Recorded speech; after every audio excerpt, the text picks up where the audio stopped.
advocates whisper in the hall, where justice wears a mask and truth begins to fall. Every thread they pull, every lie they weave, in the courtroom's dance, who's left to believe? Oh, the devil's in the details, hiding in plain sight, innocent until the gavel steals the light. True crime echoes through the hollow night, fighting injustice with no end. The devil's in the details, hiding in plain sight, innocent until the gavel steals the light. True crime echoes through the hollow night, fighting injustice with no end in sight.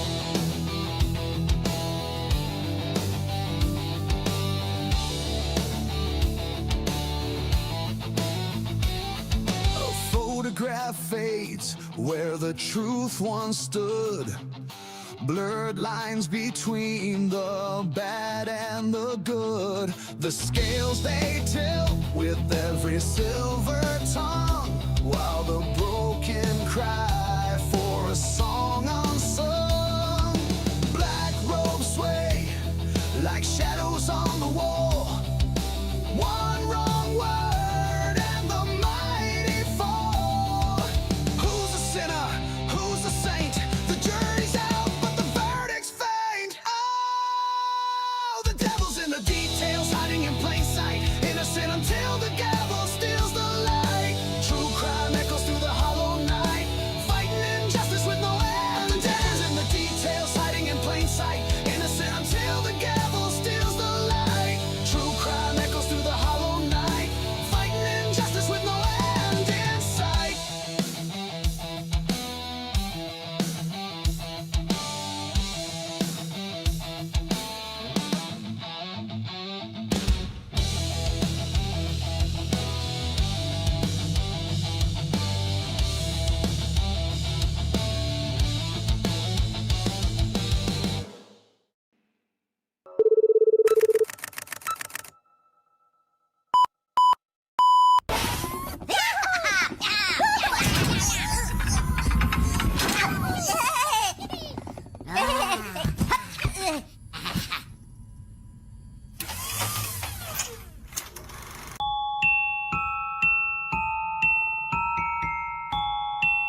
Ladies and gentlemen, do you want to know why I'm here today? It's not because I want to give you a pep talk or because I want to make you feel good about yourselves. No, I'm here to tell you the truth.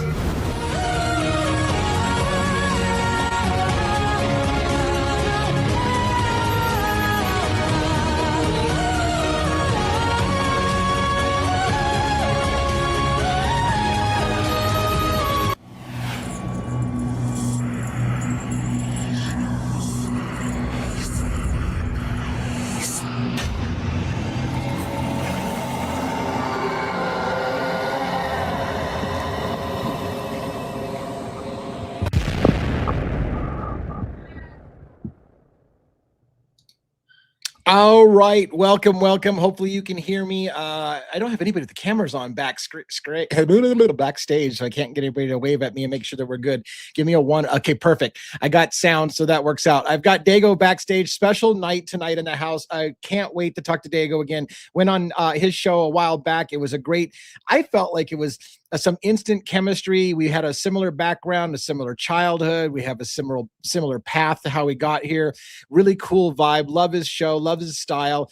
He has a lot of people that run in his circle that are different than mine. So I'm excited about the idea to blend our two communities and get them to see each other a little bit more and get a little more exposure, because really at the end of the day, I think we're all fighting for the same thing, which is truth and transparency, making sure that they got the right people in the cases that they go after, that there's not a miscarriage of justice, that the law enforcement didn't get heavy-handed and start hiding things to go after the guy that they had. All those things. I think he kind of thinks the same way I do on those kind of aspects. We'll get him up here to talk about that and clarify it. But just to let you know, the way this is going to go tonight, I'm going to bring Dago up very, very shortly. We're going to talk. We're going to kind of chill a little bit. And then one by one, I'll bring the panel guests up and we'll kind of get a roundtable discussion in. I do welcome people to ask questions in the chat. Hopefully, Robin and my mods will be watching the chat and making sure to pin stuff that maybe we want to talk about. If somebody wants to come on and talk to us as well, we'll have the link available for you to do that as well. Keep in mind, we do have a full show as far as with, we're going to have Dago, we're going to have our NYPD officer, we're going to have Robin, the co-producer, we're going to have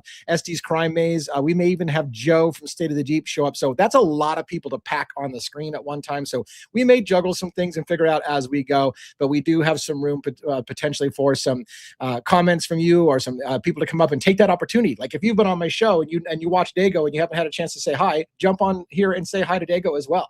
So without further ado, hopefully Dago's ready to go. I will throw him up on screen and we will do this one at a time. And I'm going to unmute his mic. How are you doing tonight? I am doing amazing, sir. And thank you for having me. How are you tonight? I'm great. I love this Christmas vibe you got going on. You know what's funny is our tree in the front yard, right? Our front room, we still don't have the lights on it. Like it's almost Christmas and we can't get the lights because we can't get the lights to work. We've restrung the tree. It's a mess, but I like what you got. Here sat here with 4 lights lit up on it for about a week. The one in the living room was already done. White lights. That's my wife's tree. She does all the country white, crispy looking, perfect stuff. I like the old school colored with all the weird looking ornaments on it. That's my thing. So yeah. You know what's funny? Like when my mom was huge into Christmas, and I always loved, and I never had a all white Christmas tree. I love the ones that are super white, and I also like the weird ones that hang upside down from the ceiling. I've seen those. Yes, I like some of the odd stuff. Can't get my wife to get on board with that thing. But anyways, happy holidays to everybody out there in America and everybody who celebrates in their different traditions and their different ways. It is for a lot of people, it's a special season. For a lot of people, it's also a very stressful season because you got family coming in and all those things. And yes, this is a hard time for people a lot of times. Yes, I agree. Go ahead, I'm sorry. No, I've been looking forward to talking to you again. You and I, like I said, when we talked that first time, and it was the first time cold on camera that we'd ever met, I just felt like we had a kind of a very similar path, a very similar vibe. Yeah. So it was very cool, and I really enjoyed talking to you. So when you were saying that, and in your intro there, I was backstage nodding. I don't know if you could see me, but I agree. It was like an instant chemistry. I've been telling them that all week, talking to my community. Like I get excited about this. I really like your vibe and the flow that we had, and it's natural to me, and I love it. So I'm grateful to be back. It's funny because your show kind of has a similar, like I started to do this Crimes After Dark because I dropped some F-bombs and whatever. And it seemed like you have like an 18+ community thing on your thing as well. So we both have the whole like, hey, this is not a kid's show. We're gonna drop some language. Maybe 100%. We're gonna talk about some. Yeah. So again, we're in the same wheelhouse, probably the same don't give a shit attitude about some things in life.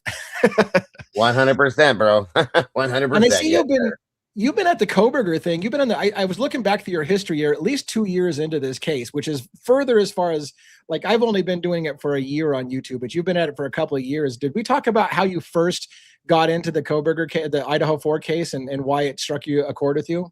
I don't think we did. I know I did with I was thinking of Custody Queens, but I did with them, but not with you. I don't think so. No, I've been on this, to be honest with you, completely, Lee, since November 14th or 15th of 22. I started on this, and right away. Yeah, I took a break. I did take like a 6-month break where I backed away. There was not a lot of information to go in and this and that, and I got a little frustrated, and I just kept doing my other cases, and then I came back. And I haven't been able to get away from it since. I'm truly and honestly, you'll see me say it and hear it in chat. I hate this case, but I'm addicted to it. I can't get away from it. I can't. So yeah, and it sucks because if you do hate this case, we're probably going to talk about it a lot tonight. But it's funny that you said it. I got into it as well when it first happened, and I was intrigued. And then the gag order came in, and I kind of was like, "Well, screw it. There's nothing to talk about. It's 100% gagged. We're never going to get." So I quit talking about it as well. So again. Similar, where we saw identical. Actually, that's what happened with us because we would talk about things, and it's like people are asking me, "Can we talk about this? Can we talk?" We can, but we've already talked about what we can talk about. There's nothing left there because they gagged everything. We would go looking and diving and looking for stuff, little things to talk about, but then that got so old, and it's like, guys, there's other stuff I got to cover, and we'll come back. I promise you. And anytime there was an update or any kind of a hearing or anything, I was always there with it, always, 100%. So yeah, and you know, what got my attention as part of what you asked me, I didn't answer you right away. I'm sorry. Is I think, honest to God, the 8-hour delay is what caught my attention on this case. 100%. Yeah. First and foremost, I said, like, who the hell doesn't call the police for 8 hours when a crime happens? And so I wrapped myself up in it. And then the PCA came out, which was another whole catastrophe. So I went from there forward. And once we got through all that stuff and we did a little bit of digging there, like I said, we took probably a good 6 month, maybe 8-9 month break. And then when I came back, I got strapped in. So yeah, it's when it first happened for me, I had a buddy so I went to school in Pullman and okay. WSU, and I would go over to Moscow, and it was kind of funny because I remember when people would say, this guy went over to a whole different college campus, and like those two campuses touch each other and the students interchange with each other. And I tell you what, like when I was going to Pullman, there was more to do in Idaho. There was more reasons to go to Idaho. So everybody hung out in Idaho. So I was like, you have to understand, going over to Idaho means nothing. There's nothing special about that. Those two campuses are going to interchange students all the time. But it was funny because when a buddy of mine, when it first happened, he said, yeah, did you hear about somebody from, WSU killed 4 kids at the, in the stabbing or whatever? And it was funny because he originally told me, hey, a buddy of mine was at the grub truck that night. And he's like, you want to talk to him? And this is before I was doing a YouTube channel. I was like, yeah, I want to talk to him. I want to see what he says. And then it turned out, well, I haven't talked to that guy for a really long time and he's not answering my calls. And then I was like, there just seems to be like a wall of silence with everybody in that town. Like nobody wants to talk about it. Absolutely. I've experienced it from two different realms. Rory used to be a creator out here. He had a channel. I always forget the name of his channel since he took it down, but he was boots on the ground, like right away. So we would go live while he was there, walking around right there in the neighborhood, looking for things way before they tore the house down and everything. And it was very helpful. And Rory was approached, the approach that he got when he was there, like he went into the corner club one night. He had his laptop with him. He was talking to some of us live. Thou shalt not kill is his channel. Thank you so much, Robin. And he was approached by the owner of the bar out on the patio. He bought a drink and everything. And he's sitting there and the guy came behind him and tapped him on his shoulder. And he said, what are you doing? And he's like, just sitting here, working. Yeah. And they're like, yeah, you need to go now. And he's like, what did I do? And he went to pick up his drink and they took his drink from him and dumped it out and said, excuse the language, get the fuck out now. Rory was like, whoa. And there's a guy over in the corner kind of giving him the eyes. And we're like, me and Tommy Jude were online with him, maybe a couple other people. And we're like, what the hell just happened, dude? He's like, I don't know. They walked him out the door and said, don't ever fucking come back. We know why you're here. And we're like, whoa, Wow. It got a little bit weird after that. So at first, it's funny that you mention it because I always thought it was illegal. I thought it was illegal to record video inside of a bar because and so I thought, well, maybe they're giving him that treatment because he's recording or live streaming from inside of a bar, which is bad form because you don't when people go to a bar, there's a privacy issue, right? You shouldn't be able to see somebody getting loaded and stuff like that. And of course. Right. So at first I thought it was that, but I have to say when my wife and I went to Moscow just recently in November and we walked into the corner club, it was all eyes on us. We walked in and everyone turned and stared at us. We felt so uncomfortable. It was the only place in town that we felt that way. We were instant outsiders and everybody was staring at us until I said, I think we should get a drink somewhere else. And we just left and everybody stared at us as we left. It was a creepy feeling. Like there was same thing Rory said. And that's why he went outside too, Lee, was because he didn't want to make anybody uncomfortable. He went outside. I guess they had picnic tables in the back patio or something. Back in the corner, he was way away from everybody and he was just sitting there talking. And that happened. I was like, wow, bud. Like that's pretty wild. You know what I mean? It's weird because the rest of the town really was pretty nice. Like everybody was pretty nice to us. He said that too. Yeah, but the corner club was super cold reception. Maybe I can't imagine they've been getting a lot of harassment. Maybe they're just tired of people's shit. But I just don't know. That place has got a creepy vibe to it. It was really bizarre. I had the same experience. So it was pretty odd.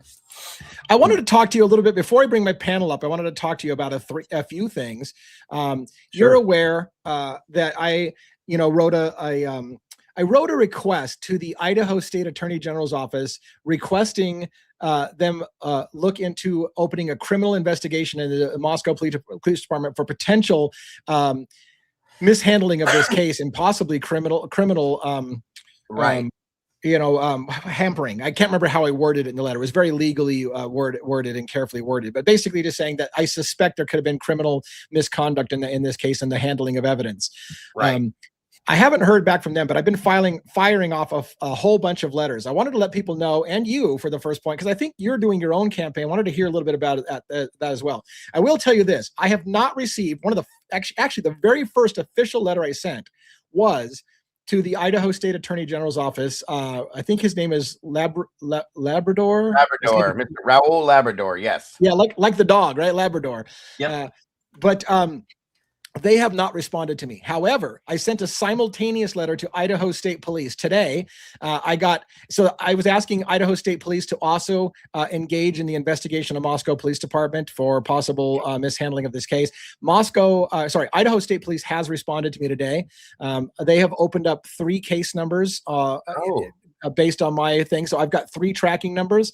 Right now, all those tracking numbers say is we've got your request and we're processing it. They give me 3 separate tracking numbers for 3 separate issues. So things are going to be responded to. Now, it may be a big FU. We already looked into this and there's nothing here to see. Goodbye. Thanks for sending your request, which, then you have to push it to the next level. And it's funny because the next level for me is where I think you might have already gone. Didn't you send something up higher the chain?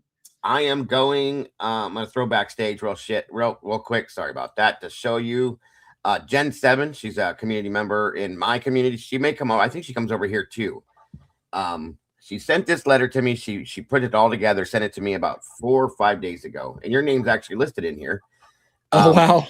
Yeah, I'll read this to you real fast if you guys don't mind. Absolutely. Please do. Yes, it's to those interested in pursuing justice and transparency in the Brian Koberger case, feel free to copy and paste this in the form of an email or letter. Now, this is going to be pinned and posted to my community page for anybody to take a copy of if you want.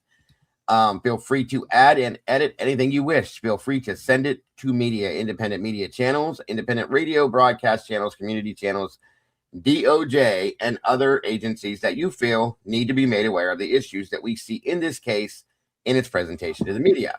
This letter will be in support and will refer to Lee from Devil's Advocates' request for an investigation into the handling of this case. This will also be a letter in support of others seeking truth in this case with a strong request for the media to step up and understand, which in turn I will be adding Lana from Truth and Transparency. I will be tagging Jules in this, as well as anybody else that would like to have their name added to this.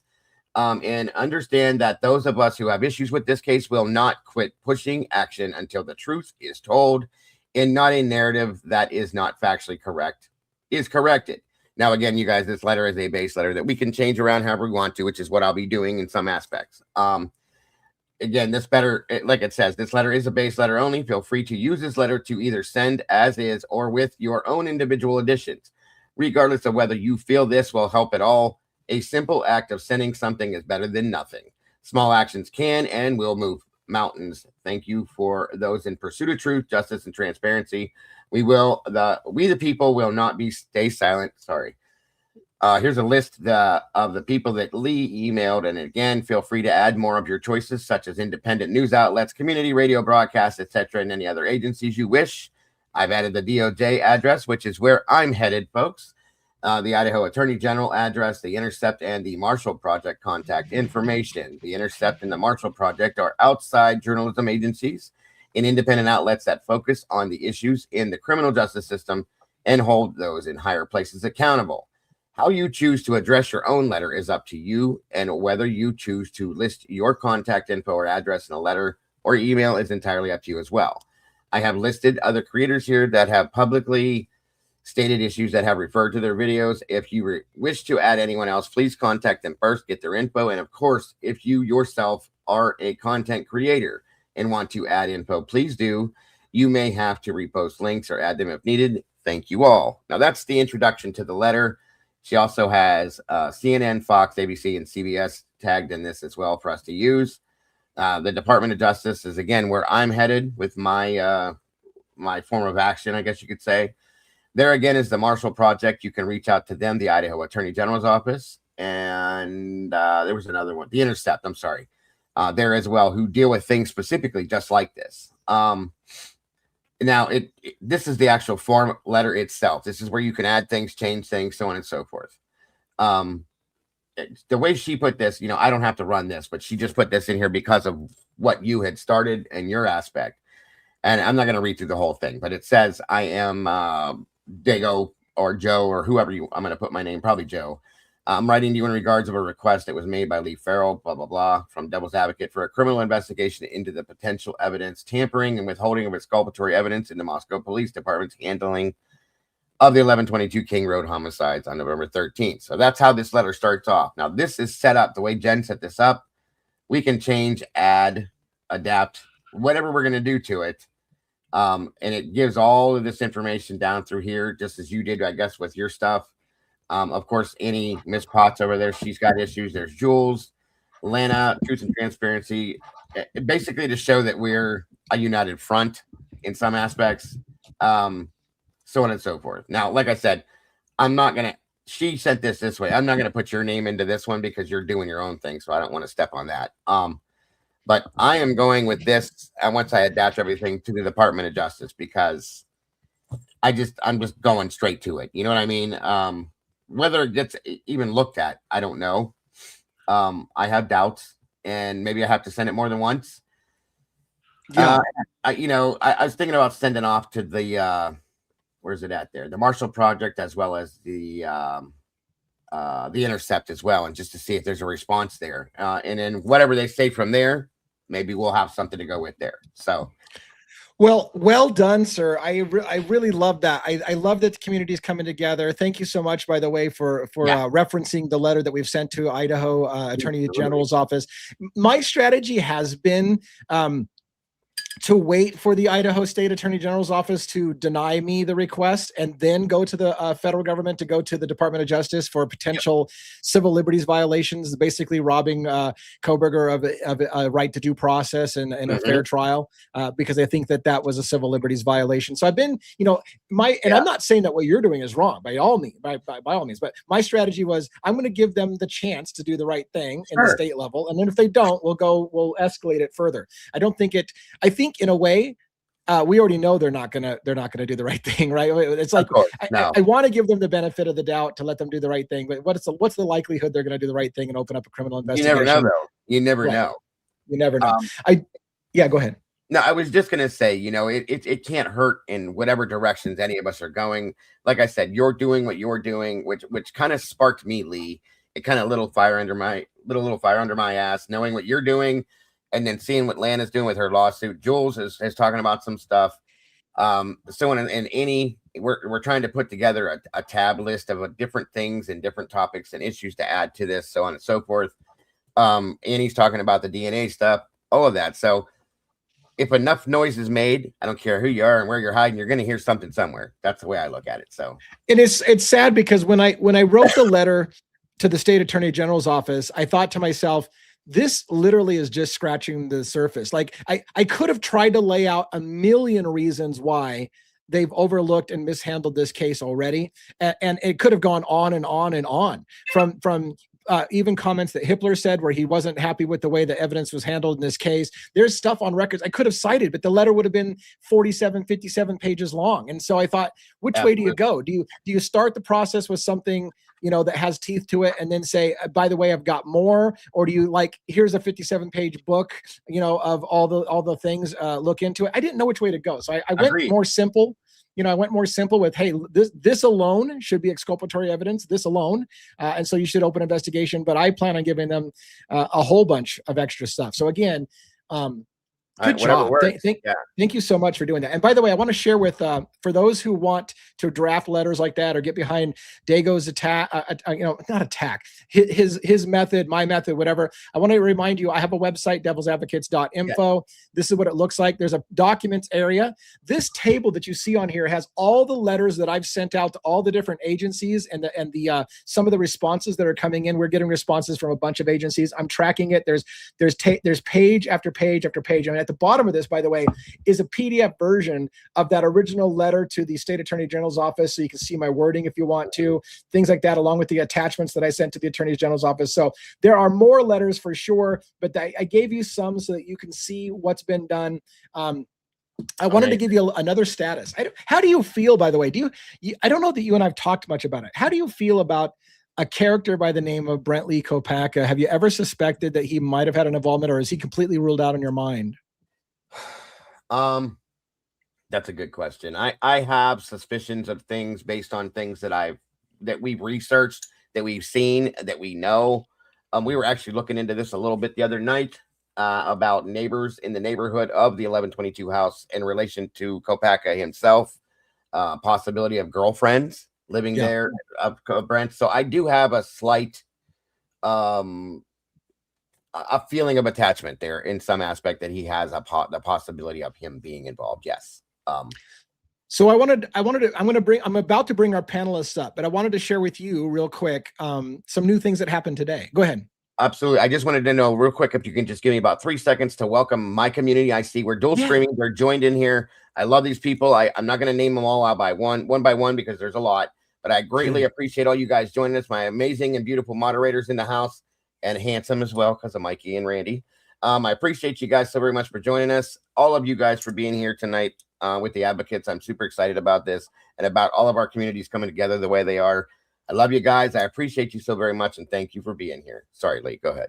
Yeah, no, I'm glad you took the minute. I mean, I'm sorry I didn't give you some space to do that earlier, but you're good. But yeah, I love it, and welcome to your community, and I hope that they are enjoying this conversation. So the things I wanted to share with you, Moscow Police Department has been relatively silent. They haven't responded to any of my requests, but I do know that they're getting certified letters because I sent it with that green card that requires somebody to sign. So I've got the names of people at Moscow Police Department that are signing for it. So there's that. I filed. Here's one of the scary ones. I think it's kind of scary. I filed. How do I word this? Gosh.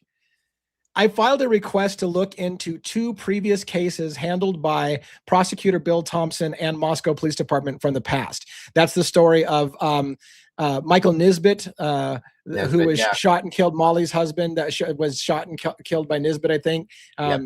And Bill Thompson's handling of that case. You know, again, Molly McMichaels shows up in this case as, I'm friends with Bill Thompson. They have a history together. Moscow Police Department handled that investigation in the early stages. And so I have sent a letter requesting the documentation of Bill Thompson's involvement with Moscow Police Department in the early parts of that investigation. And unfortunately, in some regards, that letter went right to Bill Thompson. I went to his office at the prosecutor's office. So he knows that I know who he is, and he's going to have my name now. So there's that. I've also asked to look into another death that was in Bill Thompson's most famous case, perhaps the one where he got a death conviction with no body. I think that the name of that person was Jennifer something Anderson, maybe. Yes, sir. Yes, sir. Yes, sir. You're right. Oh my God, I can't remember if that's correct with the last name, but you are absolutely on point with that case too. Yes, 100%. Yeah, and that also started with an investigation of the Moscow Police Department where they were working with Bill Thompson. So I've just, some might look at that as a fishing expedition. What I'm looking for is to see if there's a history between Bill Thompson and Moscow Police Department to get convictions and whether or not they've handled their cases properly. They're not going to be happy with those inquiries, but I have got response from the prosecutor's office. Bill Thompson's office has seen those letters and they know that they have those. So we're on point there. In addition, very interesting. I was just going to say, with you saying that, I wanted to piggyback you with that, because my plan that I just came upon today after a conversation I was having today. This is my 3rd show today, by the way. I started off with Outcast this morning and did my show, and here I am with you, pushing hard, because I love it, guys. I love it. And I thought about, since I'm going to the Department of Justice, of making, hinting around to the point that I think that Bill Thompson's, all 35 years of Bill Thompson's career needs to be looked into at this point. Whether they'll probably laugh at it, guys. I don't care. Yeah, I'm making notice of it, and obviously it's going to go beyond him, I hope, and he won't have anything to say about it. And hopefully they'll see that somebody requesting all of his cases throughout his entire career get looked into says something to somebody enough to they're going to say, what the hell's going on here? So just wanted to get that out there with that. So no, that's great. And again, you talked about Lana, you talked about, Jules, and we're all doing kind of independent stuff, right? So Yeah. and I don't know if it's good or bad. Like, is it better that we all coordinate our attack and go after different things and kind of like, or is it better that 4 of us or 5 of us ask for the same exact thing so it draws attention that everybody wants to know about this? Like, I don't even know which is the best way to attack That's a good question. I've thought about that myself. I thought on your very good point, because if we're all coordinated going in one direction, I think, yes, that would definitely get probably a lot of attention. But at the same time, if we're going different directions and it ends up coming together at the end, then maybe it'll come, it'll be a good point that everybody will say, hey, we got people coming from all directions and they're all coming for the same thing. You know what I'm saying? So yeah, it could go either way. I agree with you. Yeah, and hopefully us being representatives of entire communities, it has some weight, right? Because if the content creators like Lana and her 65,000 people or whatever, and Jules and her however many, and yours and your 12K and my 12K, like you add all those numbers up and you start to have 250,000 people who are interested in hearing what the answers are, and that starts to be significant, right? So maybe us representing communities will make a difference. I hope. I want to share 2 more things and I'll bring the panel up. 2 more things that came in. Pullman Police Department, as well as Whitman County, have responded to Brent Lee Kopacka's shooting death, as well as the surveillance footage of allegedly showing Brian Koberger leaving Pullman, Washington for the murders and coming back. There's a missing time frame. Somebody like Pavarotti was mentioning that the 253 video is missing. I've requested that video. They've responded and said they're preparing the documents. So hopefully we will see those things. They have responded. They've given me tracking numbers. And right now, all they have is, we've got your request and we are working on it. We'll get back to you when it's prepared. They haven't said no, but that also could be that their answer will be, we've looked into it and there's nothing for you to see. We'll see. But things are in motion. And the last thing I want to share before I bring my panel up, because I got a full panel now. I got everybody waiting backstage. I got Joe from State of the Deep. I got Jason Estes from Estes Crime Maze. I got Robin, the co-producer. I got 1-1 or NYPD. Everybody's lined up and they're chomping at the bit to get at DAGO. They're just going to kick the shit out of you right when they get on screen, I'm sure. Tear it up, brother. Tear it up. but some other things that happened today is I got I got a FOIA request responded to with documents given to me by the Department of the Military on Brent Lee Kopacka's history. And so I got 3 pages. It wasn't a lot, but I do want to share with you the gist of what they gave me. At first blush, it looked like they gave me nothing, but they did. What they have confirmed for me is we can no longer, in my opinion, for me at least, no more rumors. We know Brent Lee Kopacka was 82nd Airborne. He was 100% in combat in 2 different military campaigns, and I know exactly what military campaigns he was in. He was in Afghanistan. He went toe-to-toe with the enemy. He got shot. I'd say, I don't know if he got shot. He got injured, got a Purple Heart, which means that he was injured by enemies. So it wasn't an accident. It wasn't something like that. He was injured in combat. He was combat trained, and he did not have any that I could see. He had no misconduct. He had no court-martial. He had no reprimands. He left on good terms. He did have some issues that he needed to get ongoing care for. So at the moment, all I can say is this. I've also put in a request for certain other people involved in this case. For example, a Brett Payne, who was in 82nd Airborne as well, just to confirm that their dates of service don't overlap with each other, because that would be an interest point to me. But what I can tell you is right now, without having Brett Payne's military history, I've got a crap ton of Kopacka's military history, and I can it's no longer rumor about when and where he served. I even know what theaters of operation he was probably in. He was part of the anti-terrorism movement right after September 11th, when there was a big huge war on terrorism. He was part of the anti-terrorism war on terrorism. He got commendation letters, he got medals, he got and again, 2 campaigns. We know exactly what campaigns he was in and what theaters of operations generally he was in, not necessarily what cities or what he was in, but at least what 2 campaigns he served in. So we got a lot more than you think.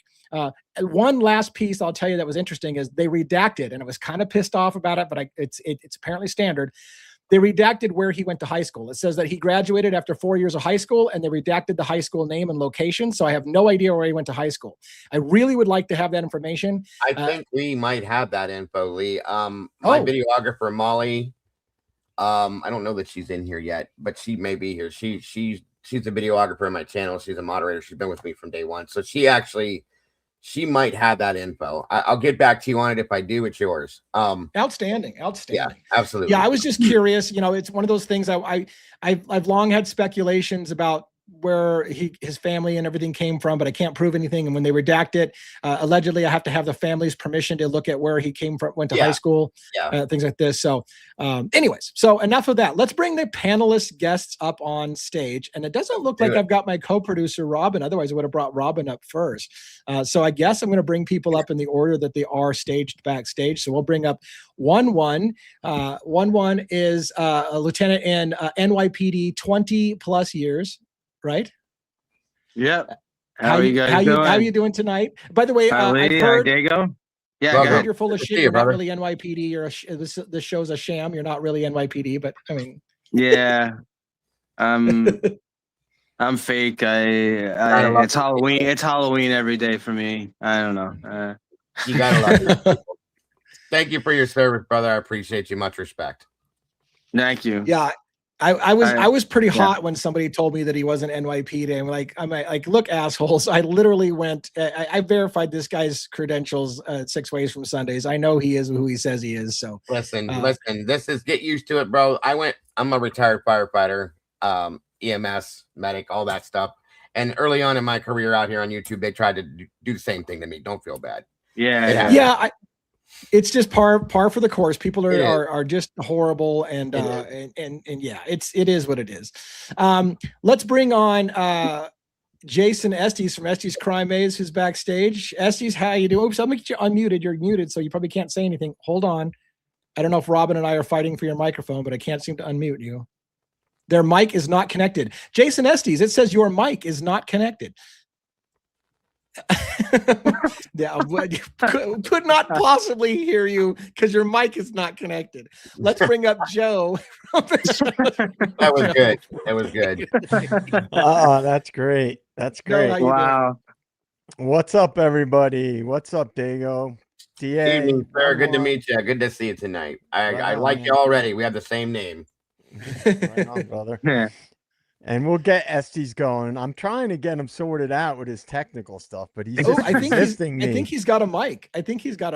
So have you guys met at all before, Joe and whatever, Dago? No, we haven't. I've seen some of your stuff, and I've seen you on with Birdie, and I'm from, I've been following the Idaho 4 case for a long, from day one, pretty much. So.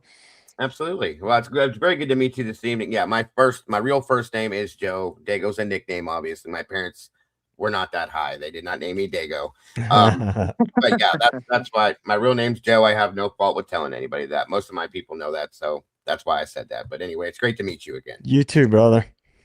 And it's funny because, like, normally I would have brought Robin up first, being a co-producer, but she came back on stage late. So I'm going to bring Jason Estes to give him another shot with his microphone. Estes, how you doing? Are you there?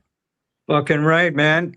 Hello, DA. 1-1. Dago. Very interesting conversation between you and DA. And hello to the amazing, of course, Joe from State of the Deep, goes without saying. And yes, I'm honored to be here. Can I give a quick shout out to the audience? Well, you can, but I will tell you, when you lean forward, all we get is a great shot of your nostrils. So you need to Say that again? I said, when you lean forward, we get a great shot of your nostrils, but we don't get to see your eyeballs. So you got to. Oh, just a sec. I'm so sorry. There you go. There you go. Yeah, that's much better. Thank you. Oh, great. Shout out to our amazing audience, of course. Thank you for being here, to the fantastic audience. And I just want to say again, I'll take some of one's words the other night with his amazing intro. This is the most riveting, captivating, I believe, entertaining true crime channel, along with Dago, of course. We can't forget that man out there. And I wanted to say, here on Devil's Advocate Show, we're not here to lie and deceive you, certainly not. And we're not here to shape in public opinion and behavior to brainwash you like many of our 3-letter agencies out there or corporate media. No, we're about hard facts. We're about receipts. We're about powerful truth. And of course, we're going to offer our amazing opinions, unique perspectives at times, and tantalizing revelation and speculation. With that being said, one more thing. Our goal, I think I can speak on behalf of DA and our guests to say, our goal is to provide, again, truth and transparency, demand accountability, has been said many times on this show, right? And we want justice. We want justice for the victims of any true crime case, for their families. We want justice for people that are wrongly accused, which DA does a great job talking about and demanding. And finally, you guys are so patient. I appreciate this. One more thing to the audience. We are trying to shine a light full of humanity and shine a light over the darkness. Take it away, DA. Well, it's funny because you talk. Well done with your monologue. I love Nice, it. very nice. It's funny that you mentioned. It's funny you mentioned 3-letter agencies, right? Because there's a CIA and the FBI and the NSA and all these different agencies, and we commonly refer to them as the 3-letter agencies. Isn't it funny that the media is 3-letter agencies? And, I never thought of that. NBC, ABC, Fox, CNN. It's all 3-letter agencies. It's almost like the media is part of the 3-letter agencies. Yeah, almost. It's almost brilliant. just like that. I don't know if it's almost coincidental. as if it is, What a coincidence. Yeah. It's almost All right, like Diego, let's get CIA the had co-producer of the people show up here, and then we'll figure out. Sorry about that. I just ran all over you, Joe. What'd you say? I said it's almost as if the CIA has people implanted in the media. Huh. I mean, it's almost like we've talked about that before as well. It's crazy. Nah, they would never do that. Come on. No, I'm just All a right, crazy conspiracy theorist. Let's bring Robin on. And Robin's got herself muted, and I can't control. There's Robin. Hi, Robin. Hello. How you doing tonight? All you Good evening. handsome gentlemen. It's good to see you as always. Yeah, I would have brought you on first, being that we spent so much time together, although I spent a ton of time with other people here as well. But I almost was going to bring you on first because you were here first and then you disappeared and didn't come back until everybody else was logged in. So, Well, my internet decided to throw a conniption fit, and so that's why I disappeared and came back. I don't know what its problem was, but I'm here, so I'm so happy to be here with you guys. Dago, good to see you, of course, and Yes, all ma'am. the rest Thank of you so and our much. wonderful Wonderful to meet audience. you. So, Yes. yeah. So what do you guys? I'm not gonna go around the horn on this. This is gonna be a free for all for anybody on the panel that wants to talk about. What do you guys think about Dago's pressure now that he's putting on and going DOJ and giving people template letters that they can help fill out and stuff like that? What do you guys feel about that? I think it's, I mean, well, we're not going to know, I guess, if is it better to be, all united exactly like in the letters, or to go, for everyone kind of to do their own thing, but at least kind of each like creator sort of in their own way, like just pushing the narrative to put pressure, because it's so obvious that we've been given a bunch of bullshit for 3 years. Like, just I mean, they won't even give Jules the video that she, they're still hiding some of the video, right? They're not even giving her all that she paid for. That's a critical piece they're withholding. Absolutely. Yeah. And they're extorting people for thousands of dollars for things they're not even providing. It's insane. Absolutely. I call it extortion. Right. That's what I call it. I mean, it's very clear they're gonna keep putting up roadblocks, and they'll ignore people. They'll say that they'll give them a line of bullshit. Oh, this is lost, or we don't have this piece of information or that piece of information. I mean, as we've said before on this show, that timeline of when the girls allegedly arrived at home is critical. When everybody gets back, it's critical to see Ethan and Xana if we can. It's critical to see Gower dropping off Kaylee, right? 100%. Like, we don't even know if Dylan and Bethany were home. We're going by the word of the initial narrative that's been stretched and pulled in different directions, and we've seen how much of that narrative was false. So if that is false, and everything else we've seen thus far is false, it's a pretty good possibility that the whole narrative itself has been false all along. And I don't want to sound like a broken record, but I will. I said from day one, the feds are involved, you can be sure we're going to be lied to, and that's about all you can be sure Yeah. of. Yeah. Yep. Yeah. Yeah, it's sad And because I mean, obviously the feds I were mean, involved from almost day one. Like they literally said they were co-located with them since very, very early in the investigation, at a minimum December 5th, but maybe even before that as well. I'm sure it was probably before that as well. and Lee, your So video today, the premiere was excellent. I mean, just Yeah. showing it side by side.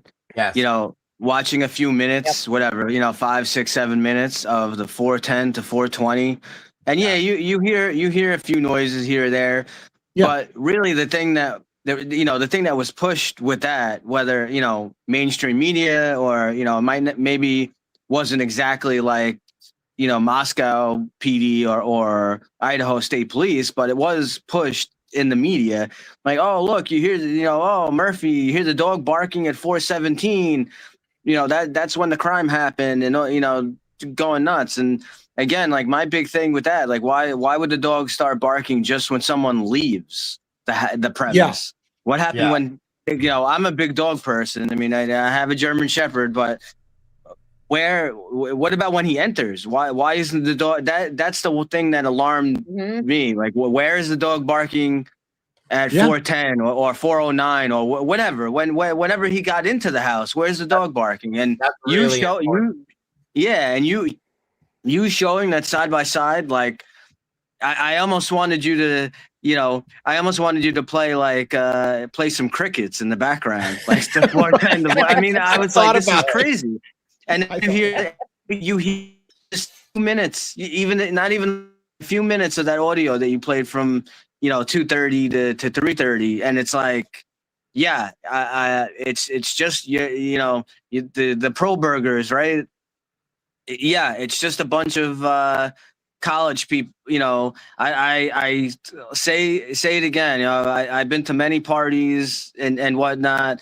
I even asked my wife. I had my wife listen to that. She's actually part of a sorority, and I asked her. I was like, I know you've probably been to like hundreds of parties and whatever. Does this sound like anything normal? And she like fell on the floor when I mean, they're blood quenching screams. I don't know what parties these people go to. Good point. At the risk, I don't want to overtalk, our guest DAGO and not give him space, but I wanted to point out something. Someone said to me when they heard me go over that video, and they're close to me, they're a friend of mine, and they said, well, to be fair, you can't tell what's happening. You don't know where those sounds are coming from at 2:30 to 3:30 in the morning. There's no proof whatsoever that came from the house behind. And I had to say, as politely as I could, I don't know if you've forgotten this, but the burden of proof is on the state. It's not for us to prove that was people being murdered. It's for the state to prove Brian Kohberger did the murders. And so you're missing the point. Yes, you're right. Yep. I can't prove to you where those screams are coming from. But you tell me Kohberger killed people between 4:07 and 4:17 in the morning, and there's nothing you can hear. Zero you can hear.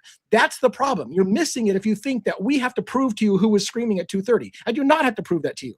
You have to prove to me why we don't hear anything during the kill window when people are fighting back for their lives. Amen. And if I can real quick piggyback off that, I just ran yesterday on one of my shows. I played the 225 or 225 to 3:30 video that Jules had, and then I went and I played the 4 to I played from 4 to 4:27, I think it was. There's complete differences, folks, and you guys know this. You've heard it. I've watched you guys listen to it. There's no sounds hardly at all other than the dog that starts barking at 4:17 on that video as compared to what we hear in the 2:35. All the times we hear it in the 2 o'clock video. It's insane. So explain to me why that's different so bad when you're telling us that this is the time that this happened and we don't hear a damn thing. I'm sorry. And let me make the counterpoint that I didn't make in that video. If I had played for the people who think Koberger did it and have no question he did it. If I had played those same sounds and said that happened between 407 and 417, everyone who was against Koberger would say, that's fucking proof right there. Proof. Look at him. Sir. You can hear him slaughtering those people. They would say it all day long. But because it's not Koberger, they're like, well, you can't tell what that is. Thank you. Think about it. Be honest with yourself. If you're out there in America and you think Koberger did it, if I played those sounds for you and said that came from 407 to 417, tell me you wouldn't be all over it all day long telling people, oh my God, you can hear Koberger killing people right there in that audio. They would have been partying over it, bro. Yes, yeah, 100%. And the idea of the cleanup has been floating around since very early on. And if that car that sped away, the white Elantra, allegedly white Elantra, that could have been somebody who was there for that reason. And the barking could have been that Murphy was let out during the crimes. Sure. And then he was either let back in or came back in after the crimes, and he knew something was wrong, and that's why he was barking. I agree with you. I think that my own personal synopsis and opinion, which I have many of, I feel that he was let out possibly on that upper deck through the slider in Kaylee's room so they could clean up or whatever the hell they were doing. So he wasn't in the way. And as soon as everything was said and done, bring him back in. So he stops barking. That's just, again, my opinion, guys. And I have no reason to not believe that. Murphy's a major problem. Murphy's a major problem because, again, most dogs, if you heard commotion and screaming and your master's being beaten up or whatever, that dog would be losing its mind, barking up at storm. None of that happens. If the dog would have been walking all over the crime scene, getting its feet in blood and walking it and tracking that all over the house, the fact that that is not part of the narrative, that dog was not covered in blood, that there were not footprints of the dog all over the place, the fact that there's reports that Murphy never came back, they couldn't find him, maybe Murphy was running around outside the house, the door was wide open, maybe Murphy was inside the bedroom, maybe Murphy was on the bed, maybe Murphy was under a table, maybe Murphy was in that dog. I said it before, that fucking dog is the key to this crime. Where was the dog?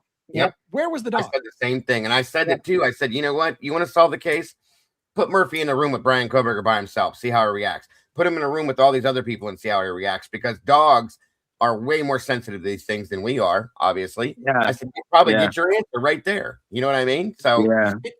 But here's the thing. There's a part of me, and this is the wildest conspiracy theory I'll go on. There's a part of me that thinks that Murphy was taken out of the house and wasn't there for the crimes and was brought back later. Yeah. In which case the dog may not be alert on anybody because it may not have been there. That's a very good point. Well, remember the that barking may not have been Murphy. It could have been one of the dogs behind the house or something. Absolutely. Yeah, there's many options with this situation for sure, but I remember a problem. Remember the video from Linda Lane. We can't definitively say, but JJ, you brought it up the other day. It awfully looks like it definitely. It looks like probably a woman, maybe the size of Dylan, whether it's her or not, and it definitely looks like a dog is being carried. Yeah, around a little after 6 a.m. I forget the exact time, but yeah, dude, 100%. And if you're at Linda Lane, sorry, Robin, I'll let you go real quick. If you're at Linda Lane and she did carry the dog from Linda Lane, you can go right between the Queen Apartments off camera, and you can go right down into the back of 1122 and right in the sliding glass door, and nobody would see you really. Amen. Anyways, go ahead, Robin. I just want to remind the chat to please be respectful. We have a guest with us tonight. We have panelists. We have, and of course, DA. And for the rest of the chat, we want to have a good time. And we don't here in the den. We don't tolerate disrespect. So if you're here to be disrespectful, you can just move on, or else I will move you on. So just putting it out there. Don't piss off the moderators. They're gonna get heavy-handed. I want to address this question that came up. How many dogs lived in the area? I will tell you that when my wife and I and Joe, now I don't remember, Joe, did any dogs bark at us when we were there? But because we were kind of driving, and I don't know that we set off dogs. But I don't remember if there were any dogs barking when because we were mostly in the car. Yeah.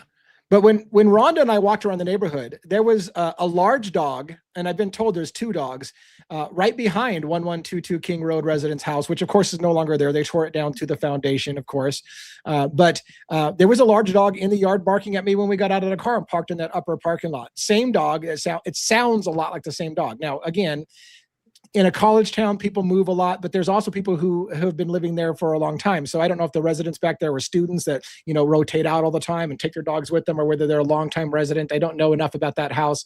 I've heard Moye lived there, different names. But the point being is that we walked around that neighborhood and several dogs barked at us. And in fact, one time when Rhonda and I were walking between the Queen apartments down into 1122, right in the corner, right next to 1122, a large dog bark happened. And several people in the chat who heard it said, "Oh my God, that's the same dog bark you hear on the video." So is it? Yeah, there's lots of dogs around there. Go ahead. You know what? You know what, Lee? There's a gentleman.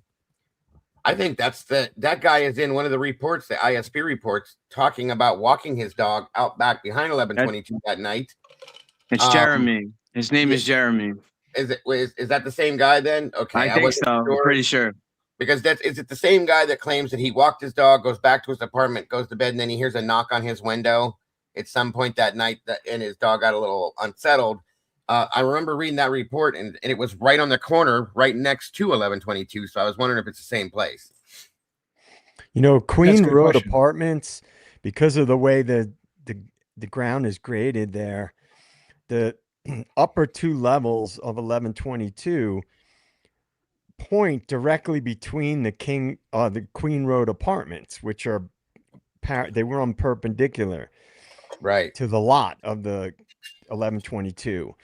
And so the noise would go like down between those 2 buildings, or those 3 buildings, echo chamber, like a tunnel.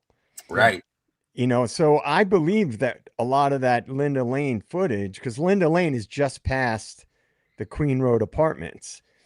And so I think a lot of that stuff that we did hear all those times on the Linda Lane footage was in fact coming from 1122, like the louder stuff.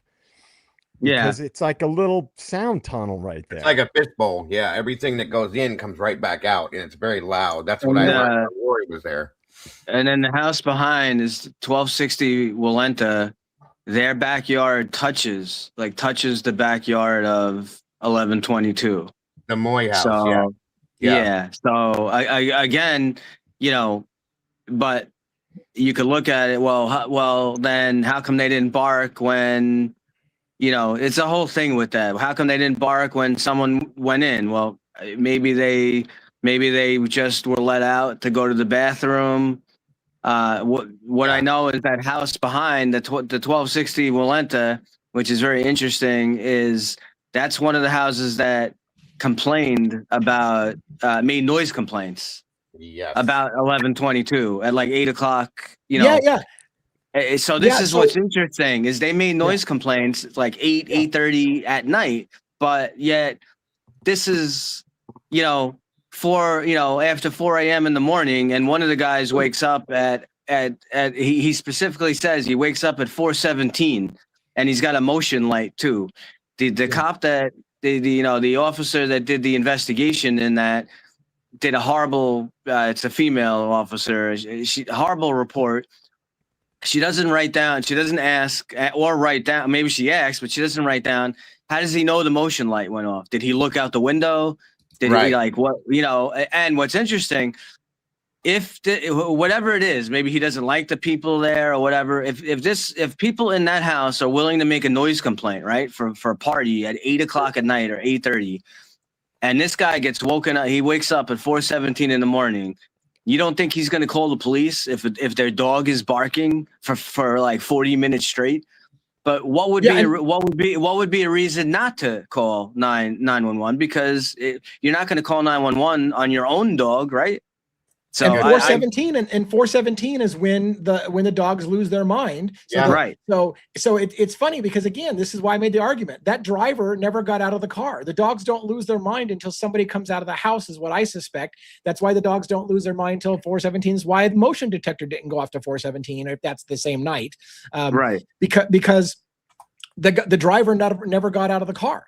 And here's the other thing I want to make. And I don't know, I didn't make this point on that premiere that I did, but another thing, I don't know about you, but I'm just trying to use some common sense. And if you're the kind of person that keeps your dogs in the house at night because it's cold and maybe you keep your dogs in the house, but you let them out to pee, you probably don't let them out to pee and then stay out there for 40 straight minutes barking their ass off. You let them out to pee and then you yell at them to get their ass back in the house and you put them away.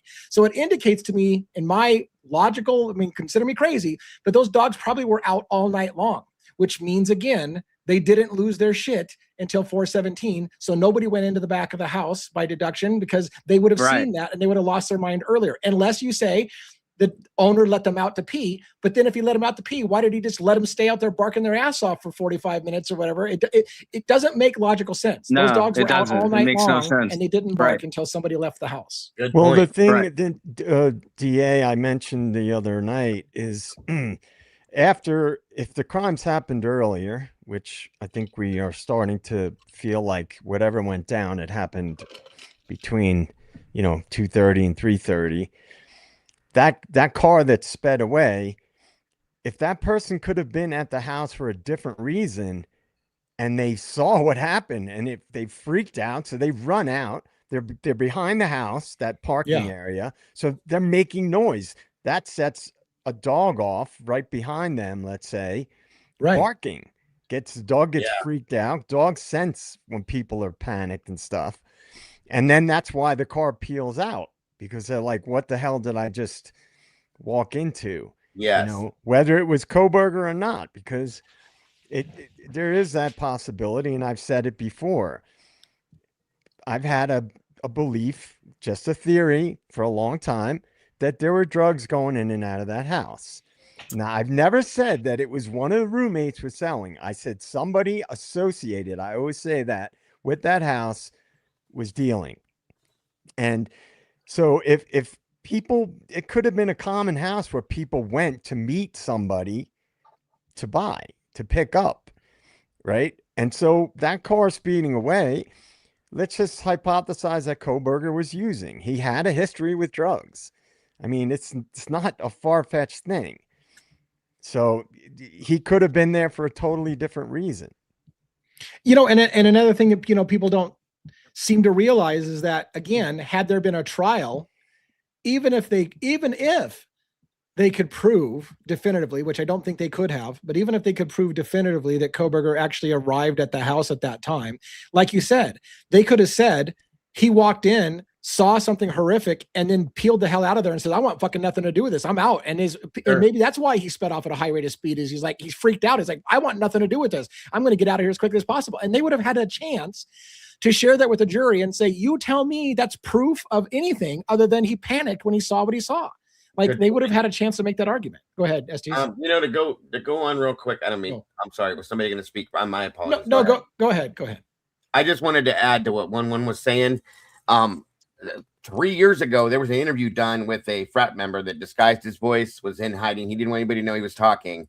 3 channels interviewed this guy, and the same questions were asked and the same answers were given. And 2 or 3 of the main questions asked were, did people use drugs a lot in that house? He said, absolutely. He said, did people come to that house and buy drugs? He said, absolutely. And they also said, were people selling drugs out of that house? So on and so forth. And the way he explained it was, absolutely.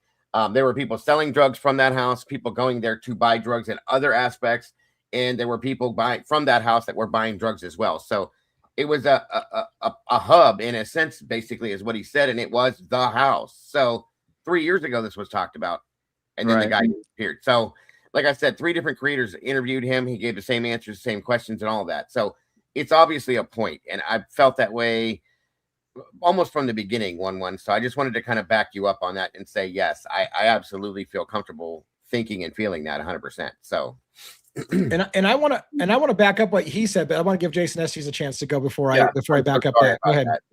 Yeah, go ahead. Yeah. Okay. Thanks, DA. For a devil, you are one kind man at times, I'll tell you.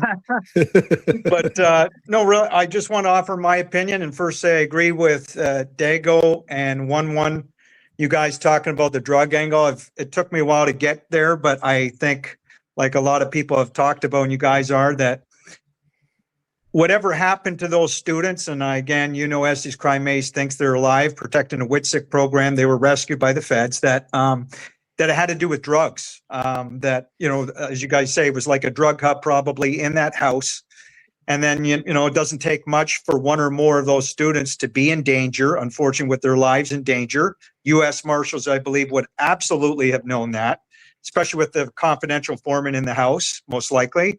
And surveillance around the house, as Steve G said, and I bring that up over and over again, and I normally don't believe Steve G, but he told you the truth there. You have no reason to lie on that one. And then finally, I'll just say to Brian Koberger, DA, you did a great video, of course, on Brian Koberger. I haven't watched the full video, but I will. And I just keep thinking about him, that he's a Fed. Otherwise, why would he? We don't think he committed the crime. So I think reason, logic, common sense. Why else would they set this guy up as a patsy if he was an intelligence asset? Deep rabbit hole that he wanted to enroll in police department. We've talked about this a million times. And I don't think it's a far reach, do you guys, that he could be a Fed, an actor. And he had a beautiful tan in court, by the way, in those hearings. And yes, Estes Crime Maze and other people agree with me. He was on a beach somewhere and he came with a golden tan, and the feds are just laughing at us thinking, you can't put that together. But I know you guys can. I know you guys can on the panel in our audience. I appreciate that. Let me. Sorry, I didn't mean to point. I shouldn't be pointing. Like use your thumb like Bill Clinton, right? You said that. Anyways, let me pull the thread a little bit of the drug angle. So in the documents that I've read, it seemed that some of the housemates were into drugs and some of the housemates did not do drugs. So do you have a potential scenario where drugs were being done in the house? Other people in the house weren't happy with the drugs that were in the house. Maybe, and there's a dozen scenarios. Turned state's evidence or was a confidential informant saying, yeah, this is a drug house. I don't approve of drugs. I want to help you guys bust this drug house. Somebody found out and said, snitches get stitches or get killed. And that was what happened. Is it possible someone didn't like drugs just fundamentally, and being young, don't realize the street value of the drugs that they're flushing or destroying, and destroyed a bunch of drugs? And then the cartel said, you owe us a fucking $250,000 and I want my money now, or you're going to pay with your life. There's a million scenarios when you start adding drugs into the situation that could have gone horribly wrong, and it could have a million things for murder or for motives of murder. And why potentially someone like Brian Koberger could be terrified, because if that is a drug organization that kills people when they snitch, then you don't want to be the one to say, oh yeah, I didn't do it. And not only that, but I can tell you who did. That's your death warrant. You're a dead man. So yeah. Is there a scenario in which you can say, all those people who say nobody pleads guilty to something they didn't do? Well, you do if you're facing potential death, horrific death, by people who've already proven they will commit horrific murders. Again, this is going along the idea that somebody actually died, Jesse and Estes, and I realize you don't know that people died. Sure. The point is that if people actually got tortured and murdered, are you going to cross those people in any way, shape, or form and take your risk that you're not going to suffer that same kind of torture, horrendous torture, because they've proven they'll do it? So I don't know. But I got a new respect for law enforcement, DA, from 1-1 being on this show and getting to just, I don't know him near as well as you guys, Joe and DA, but, I know 1-1 doesn't have to say anything, but I think we always should keep in mind with the Idaho 4, don't underestimate the U.S. Marshals and that federal, the surveillance that they had, which we're lacking with the surveillance continuity footage, largely. We've seen some. But I will never believe now that the U.S. Marshals would have been asleep at the wheel with cartel and gangbangers, which very well may have been around the neighborhoods or in the area. And again, a hit very well may have been out on some of these students. I don't deny that is a real possibility, but I think the U.S. Marshals very well may have extracted and did extract those students. And I'm just trying to put it out there that there's reasoning behind this theory, because Pav thinks I'm just crazy, Estes Crime Maze, but he doesn't say my channel name. But yeah, I'm not crazy. Think, jumping in with the drug angle, if we're going to talk about the drug angle as well, I don't think we can not mention Xana and Maddie's parents, right? Maddie's was it her mom and yes. Maddie's father-in-law or stepfather or whatever. Yeah. I mean, I believe they were arrested, I think, the end, 2022. What was it? August or September? It was like a recent. They just had like they had a recent arrest, and all the we don't know what the result was, but all we see is like the court record that they were released. So one makes you think, why would they be released?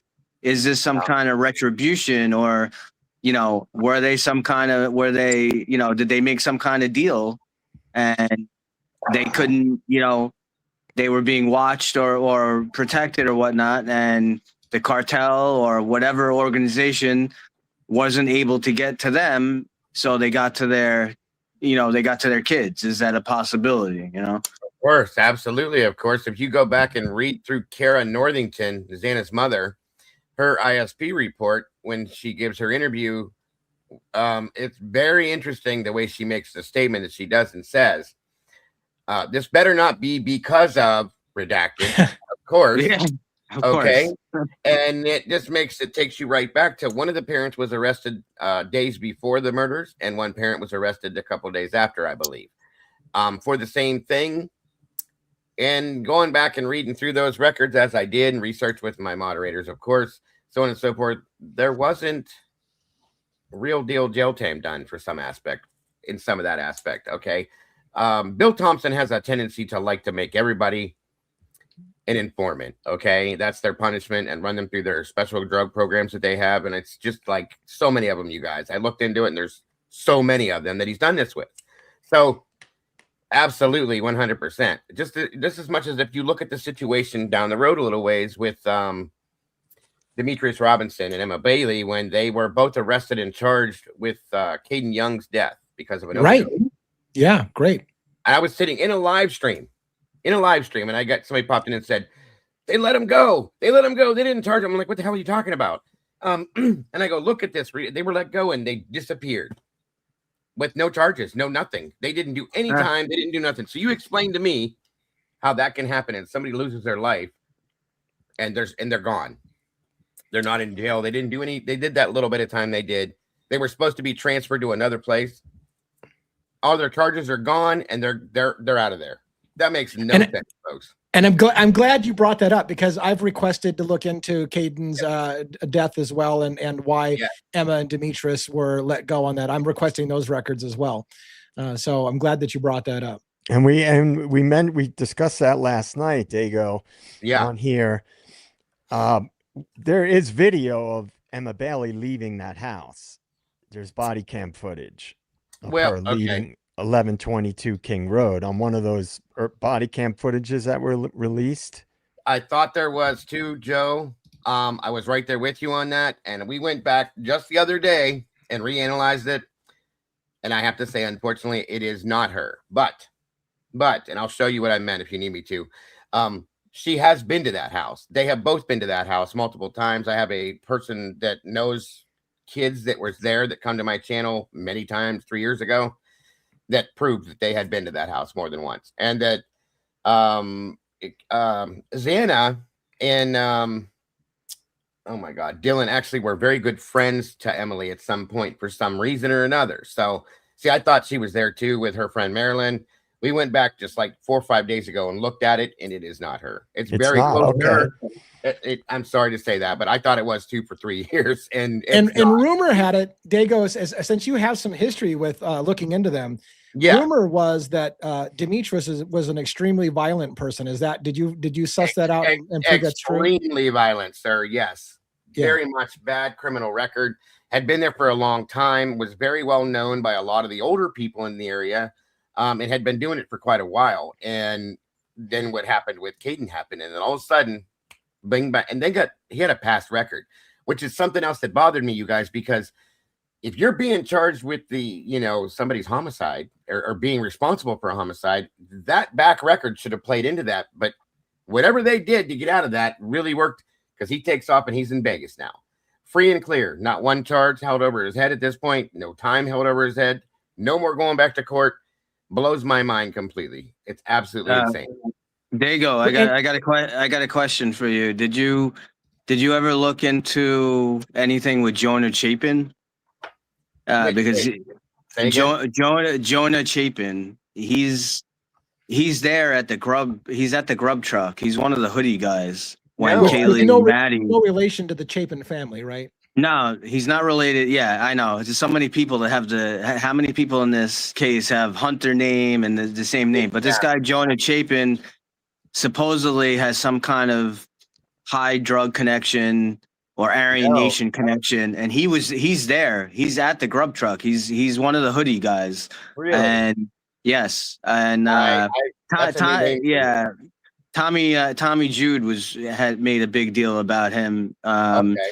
He's there, and it's just really weird that he's because obviously he's got to know that, if he's familiar with the area or whatever, that there's got to be a camera right at the grub truck or.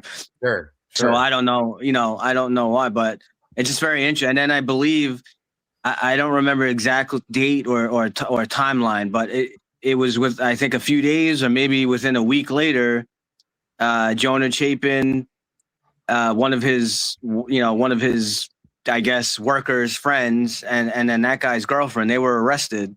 They had a whole bunch of like ecstasy pills, I think brass knuckles, and a whole bunch of stuff. And what's wrong with that? Right. Yeah. What's wrong with that? right there. I'm just kidding. I just bring it up because I know Tommy Jude had made a big deal about that Jonah Chapin guy, that the fact that we see him on camera that night there, like he basically said there wouldn't be anything going on with drugs or whatnot, and that guy would know about it. Like he's kind of like, I guess, in like on the food chain, he's like above like a Demetrius and Emma Bailey or whatever. So it's just interesting that he's there. Yeah, I've never heard his name, but I'm going to be looking into it now, and I appreciate you bringing that up. There's definitely a few names: Demetrius Robinson. Now I have that name.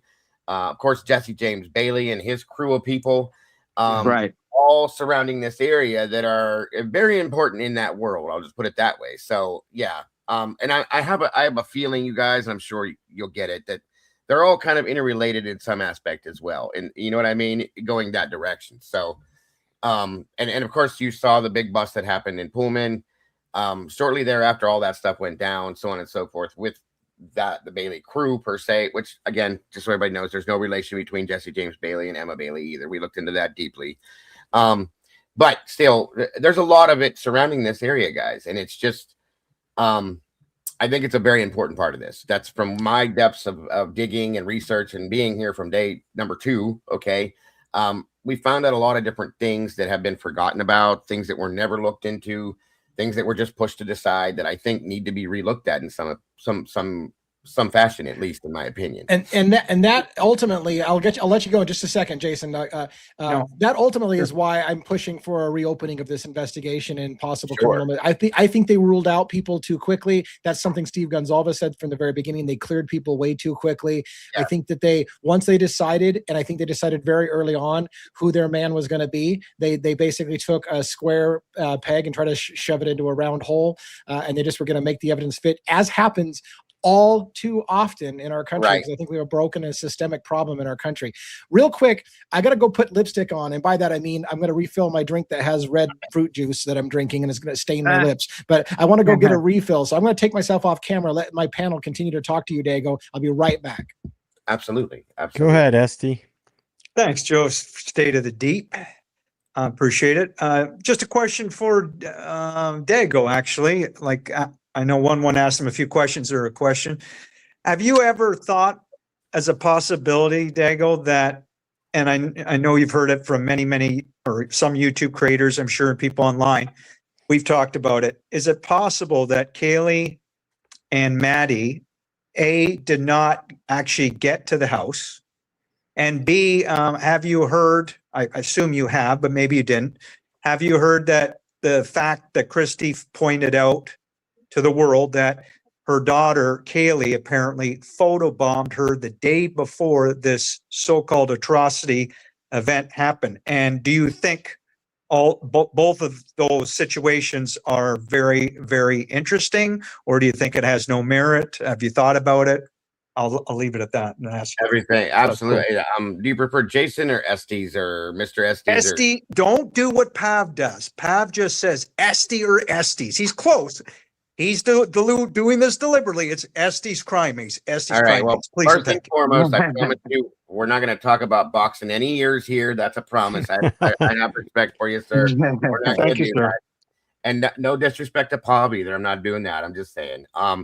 So yeah, it's very interesting. I like that you are thinking in those directions, because I think we need to keep every angle and avenue open with this case, obviously, because the stuff that should make sense doesn't, and the things that doesn't really make sense in some aspects makes more sense, if that makes any sense. Can we get all that together? I like your answer so far, Diego. Yes. And the reason I brought it up was online, a woman told me she has two daughters roughly the same age as Kaylee and Maddie. Mm-hmm. I thought it was interesting. She said she's never had her daughter photobomb her. Meaning, you know, again, electronic trail here. Let's look at it. Kaylee would have given all her photos to her mom the day before, maybe even videos. Why are you doing that? Unless maybe, again, this was pre-planned as in, this big extraction operation, covert event, very covert.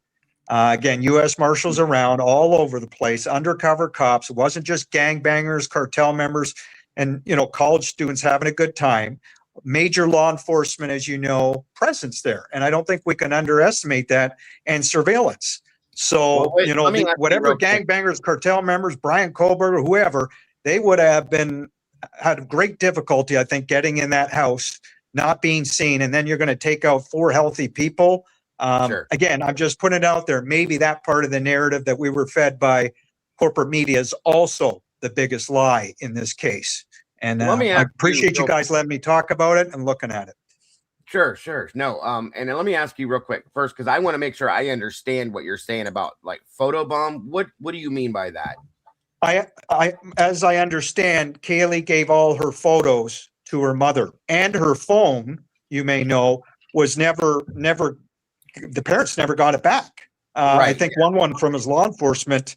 Be interesting to see what he thinks about that. If that's very, very strange that law enforcement would not give back that phone. I would think it's very strange, and maybe not even her laptop for all we know, It is odd. And you're saying that she dumped and sent all of her photos to Christy via her phone.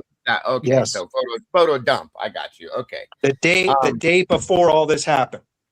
That is odd. That's very odd, actually. And interesting at the same time. Yeah, definitely interesting. Especially somebody young that way or at that age, I can't imagine doing that. Yeah, it's weird. Their parents. Considering the fact that, from my understanding, and I don't know that it really does mean anything, but it is something that I have to keep in the back of my mind, that there was a bit of an estrangement between Kaylee and her parents and her family. To be honest with you, that part of her family for a while there, before this went down. When she went home. She wasn't home. She was with her aunt, the aunt that we all saw in one of the first interviews. Okay. And that's where Dylan, and I please excuse the way I say this. If you're not comfortable with it, you're more than welcome to correct me. This is your show.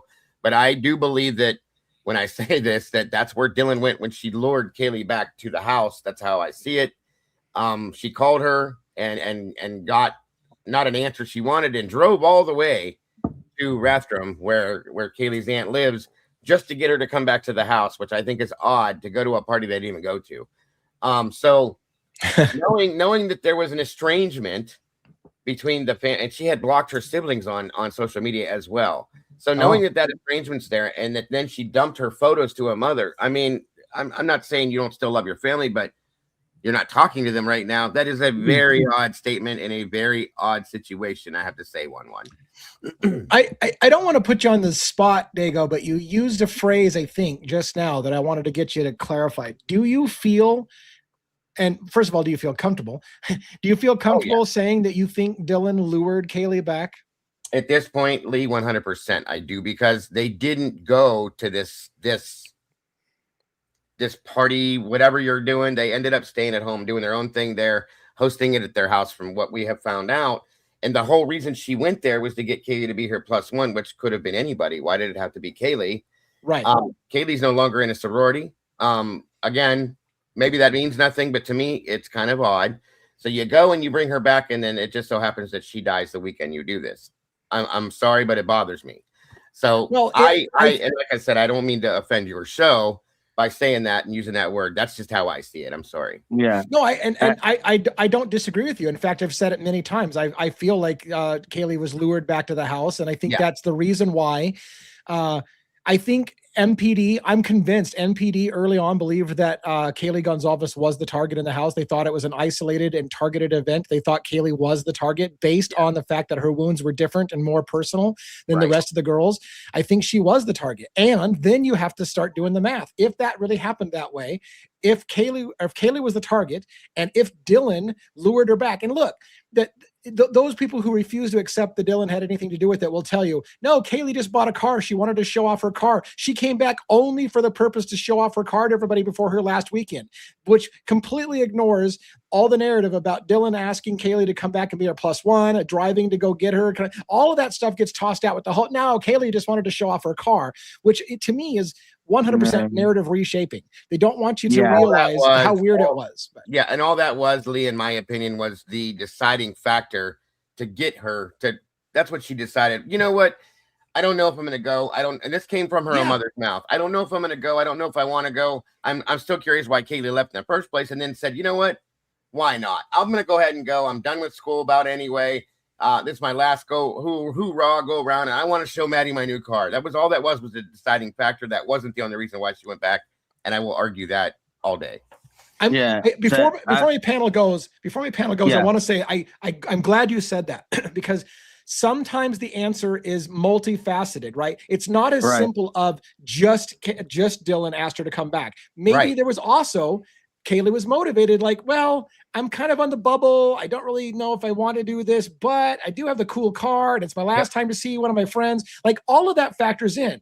And so you can't dismiss that there was multiple contributing things. So I'm glad you said that. Yeah. Yes. I was hearing another, that there's another way to look at it too. So it still kind of goes in a way that Dylan somewhat lured her in, but what I was hearing is that there was a conversation between Dylan and Kaylee that basically Dylan had created there was some kind of rumors and some kind of nonsense going on involving like Adam and Jack, and some of the stuff I believe may have come from Dylan herself, but there was a bunch of stuff that like going on, and the fact that Kaylee was going to be leaving and whatever, that she wanted to come back to kind of set that stuff straight. So yeah, she did want to show her car to Maddie, but it wasn't just, oh, I'm going to come back and go to this party. I think it's believable to me. Like, if she was there and she's friends with a bunch of people, and it is believable in my mind. I could see that happening, that someone, or whether it's Dylan or some other people, that she hung out with, somehow there's some kind of like weird rumor or some kind of nonsense going on, and she wanted to come back to kind of set it straight. I could see that easily. I want to pull the thread a little bit on that again, with the understanding what we just said. Sometimes there's multiple things at play. Yeah. I don't think, and I know people are going to get mad at me about this, but I'm going to fucking say it anyways. I don't think you can overlook that somewhere around 3 weeks earlier, Kaylee had broke up with her longtime boyfriend, high school sweetheart, love of her life, was leaving. And people, were indications Jack was not handling it well. According to Howard Bloom's book, When the Night Comes Falling, Kaylee went to a odd choice of a bar that night, to the Corner Club, because she knew Jack would be there. That's where Jack and his best friend hung out, his roommate hung out. She went there and made, according to Howard Bloom, a public spectacle, letting everyone know on no uncertain terms it was over between her and Jack DeCour, made a public spectacle of it. So you can't rule out the possibility that when you talk about Kaylee hadn't been staying at the house for 3 weeks, which coincides with when she decided to break off the relationship with Jack DeCour, that maybe, and I'm just asking, did law enforcement look into it? That's all I'm asking. Did they look into it?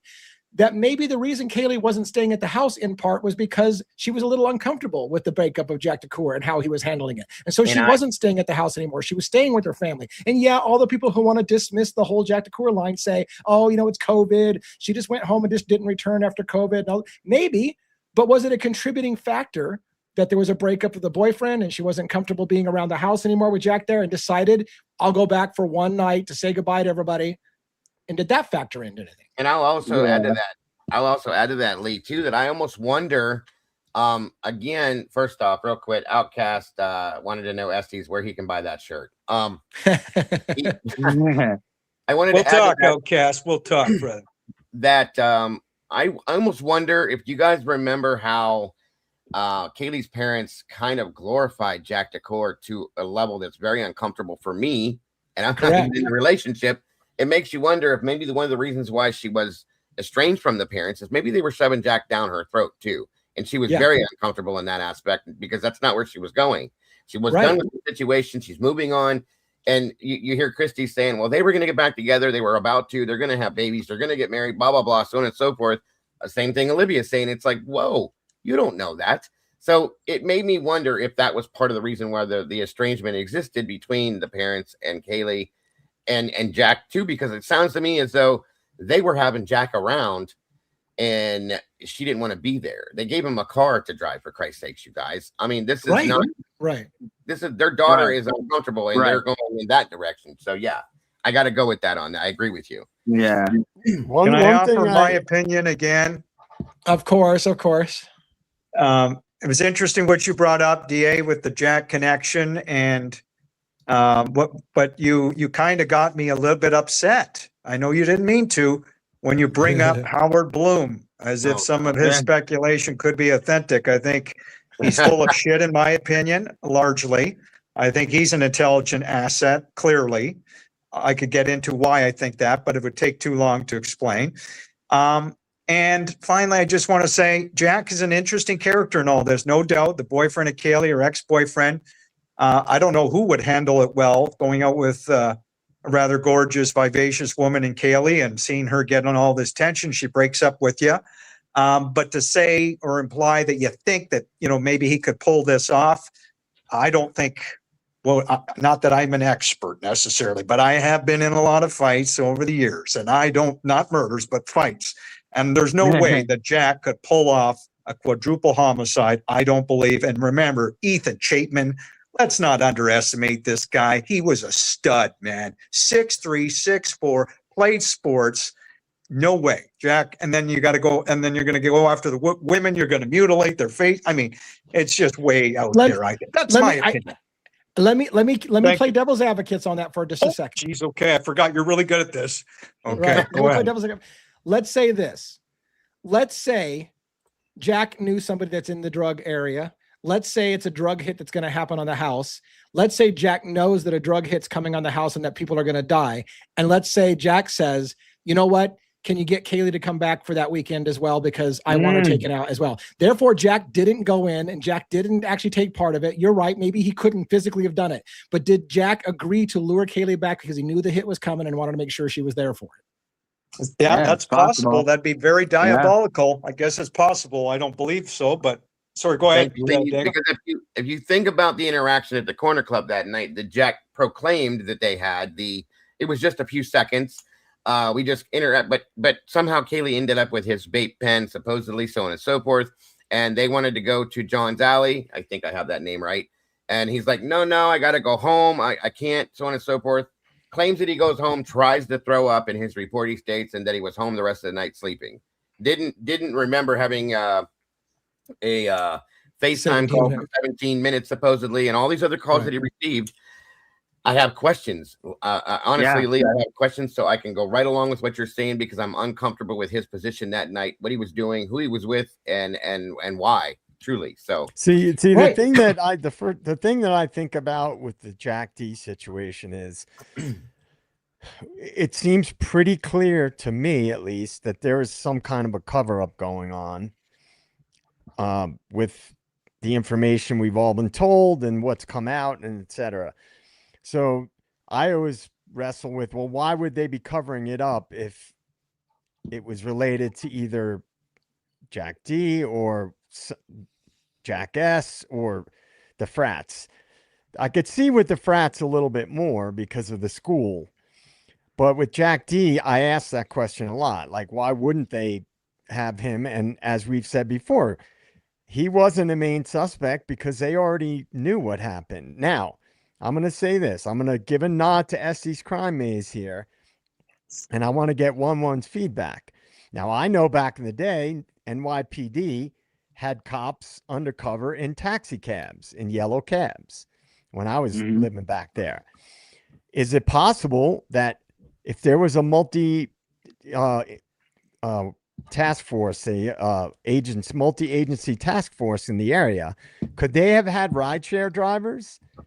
Because if you want to get the fucking pulse of the community and what's going on with drugs and this and that and the other, that would be a pretty good inconspicuous way to have people that are in contact with the students, that give them rides to the bars, from the bars, to have agents or undercover officers or DEA or whomever, feds,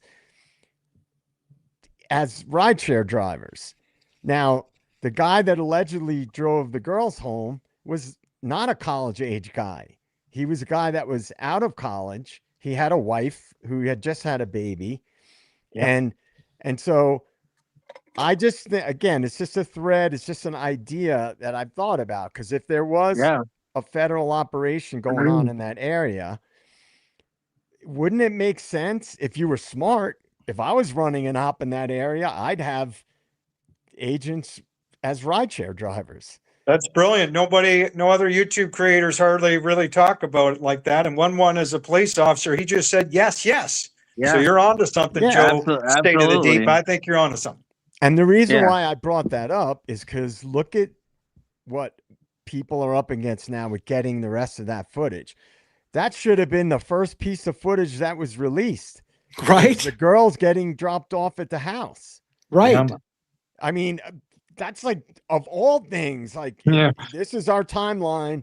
Boom. Here's the video of the girls being dropped off. Well, that's why DA's doing the investigations, Joe, from the State of the Deep. He's going to demand all this footage, right, DA? And they're not showing it. And according to Olivia Goncalves, she got that the next day. And she's saying that she got this from 11/12, which, if you ask me personally, I don't think that's truth at all, because there's no way in hell that she saw from the light bulb cam on 11/12 her sister and Maddie being dropped off in front of the 11/22 house that Gower can't even see the there's no way in hell. And then she goes forward to say, I saw them get dropped off at 156, go in and come back out with Murphy. Well, we know that's not true either. So that's a complete, absolute lie in my opinion. There's no camera to our knowledge that catches the front of the house where you can see people getting dropped off or the dog coming out. There's no camera that we can see, unless they're hiding a camera from us all these years that they've got that, but I don't know of any camera that you can see. By the way, I just want to do a real quick shout out to Birdie, who dropped by from the Hive. Thank you, Birdie, for coming in and showing love to the show. I know that Dago's been on the show with Birdie, so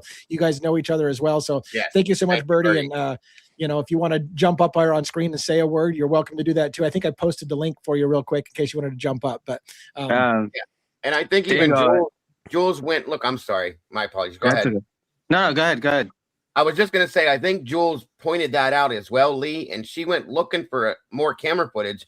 Actually, tried to FOIA and request another camera angle that could have been what actually saw that. They say it doesn't exist. So there we are. Yeah. So if like you said, they go home. If they never made it home, and it never comes out, that video, then I believe that gives credence to some type of extraction potentially. Or if not an extraction, something was going to go down at the house, and two of the people could very well have been killed, and that's the sounds that we heard, but two of them could have been pulled out of there before it happened. And that's just a thought. That's why you're going to see me wear a shirt that's going to, I can't give it away, but it's going to say something to what you just said, Joe. So look out, people, look out. So let me ask, I haven't asked Dago directly this. So I personally I'm a little nervous about the extraction, WITSEC protection thing. I tend to avoid that as my last option. I do believe that it happens in this country. I think those kind of things do happen, but it's certainly one of the last things I consider. Where do you weigh in on the possibility that nobody died or some of the victims are still alive, that it was a WITSEC thing? Do you feel comfortable kind of sharing that? And my audience won't tear you apart for Of course question. you. Yeah, I have no. I'm always comfortable, especially over here with you, bro. I appreciate you. I'll be honest, truly, and I mean this with all due respect. I can't follow that aspect about anybody being alive. I can't process it. It just doesn't fit for me. That's all I'm saying. I'm not saying it couldn't happen, because it does happen. You're right. It has happened in the past. In this situation, I just can't make it make sense to me. That's all. So, Well, Dago, Yeah, you know what can make sense is I could ask you questions real quick. Did we see any body bags? You know the answer, right? No. Did we see any raw crime scene photos? The answer is no. Did we see any actual leaked autopsy photos? No. Did they put a mattress in a hillbilly-like truck with half of it hanging out, right? With just a mattress cover, blood so we could see the blood. Did forensic teams, we talked about this, did they wash away that blood on the foundation of the house within a couple of days? The answer is no. It confused me for the first half a year, but when you connect these dots, even one said they would wash that away within, I think you said one probably several days, correct? Yeah. That's what I think shows it was a staged crime scene, potentially at the very least. I can respond to some aspect. Being in fire and EMS, I've been on multiple scenes. They did explain in a report that I read that they blocked off the area by a couple blocks. I think it was 9 o'clock in the evening or sometime around that realm. And then they put up their tent, back the vehicle up to the back of the door when they extracted the bodies from the house. I've seen that done in the exact same situation type scenario in my line of work. So I believe that happened and could have happened. Of course, they didn't put it. They blocked everything off because they didn't want people there to film it. Okay, out of respect. So, and we've done the same thing. So that is why I see it that way, in my opinion. As far as the what else did you say, Estes? I'm sorry, but I appreciate that answer so far, Dago. That's awesome. I didn't think I didn't work for EMS, so I could never have that perspective. But the big thing also is, as you know, in almost every high profile case, you're going to get, and one knows this, and everybody knows, you're going to get raw crime scene photos and or leaked autopsy photos. Nothing in this case. Sure. And you got to wonder why. And then again, open public casket ceremony. I will go with you on open casket. Sorry, I've complained myself about the fact that we didn't even get the diagraphical autopsies where they show the stick figure diagram where they point certain things out, so on and so forth. They just gave us some generic grid that says what happened. I don't trust that at all. I don't like that. I've seen multiple. I've been to autopsies. Part of my training and stuff like that. Wow. And I know what to look for. I'm used to seeing, the Ellen Greenberg case, the woman was stabbed multiple times in the back of the head and in her chest. They gave the diagram of her body. Yes. This is an example. And they show sure every point of injury, where it was, how it was, so forth, the depth and everything. We didn't get that. I'm very unhappy about that. And the bodies were, again, this is what I've understood, released very quickly, not to the families, but to the mortuary or wherever they were going to be cremated. And I think Steve even said himself they didn't get to see her. Okay. I think the Chapins mentioned something of the same sort. So I do have questions about that part of it. Good. I have questions. I've leaned more towards the point that there's different and or worse or more injuries done to these bodies than what we were told. That's what my theory was. Okay. Early on in this case, I had a subscriber that showed up in my channel, Lana's channel, and Drunk Turkey's channel, and did interviews with multiple people. Everybody, I'm sure, knows her. Her name is WSU Mom Kim, and she had information very early on that people just were like, "You're full of shit," blah blah blah, so on and so forth. And widely enough, over the past 6 months, a lot of what she has said has come to fruition to be true, and a lot of the rumoring that she had heard through her children, who were friends with people on scene there. was that there were things done to these bodies that are nowhere near in any of the reports that we have. Okay. I don't know if it's true. I'm just saying that could be another reason as to why, if it is true, that they won't show us that. And down the road, they may do it. If we bitch enough, you never know. Who knows? Wouldn't But that at be this something? point, But you would. Dago, this Steve G, we could go on and on. He doesn't cry. He's got a flat affect when he's talking about his sister's nose being busted. And then you've got a creator, I won't mention his name, we know who he is, but saying that, he thinks that they busted his nose or gangbangers with a gun. And anyway, I don't believe that narrative. I think it's this highly emotionally charged narrative. Largely the feds are trying to build, and they've built it quite successfully. And I'm just glad that all of you do look at it critically and you allow me to give my opinions. And I certainly listen to your opinions and facts and hard truth. I don't want you to guys take me wrong, Jason. I do respect your feelings, your opinions, your theories. No, ditto, man. It just doesn't work for me. But I do respect how you feel, and I can see why you would think that. Absolutely. Sorry about that, Lee. Yeah, no, I appreciate it as well. And that's what sometimes even I get nervous when a couple of strong, very well articulated people go on a long time about the extraction thing, because I don't personally feel like that's where it went, but I want to make sure that people hear it, because I think it has teeth to it, and it's Sure. Is it any worse than any other of those of the ideas? I do have a guest backstage that wants to come on. Maybe have a chance to ask Dago a question, or the panel. Do you guys mind me bringing up another person up here on?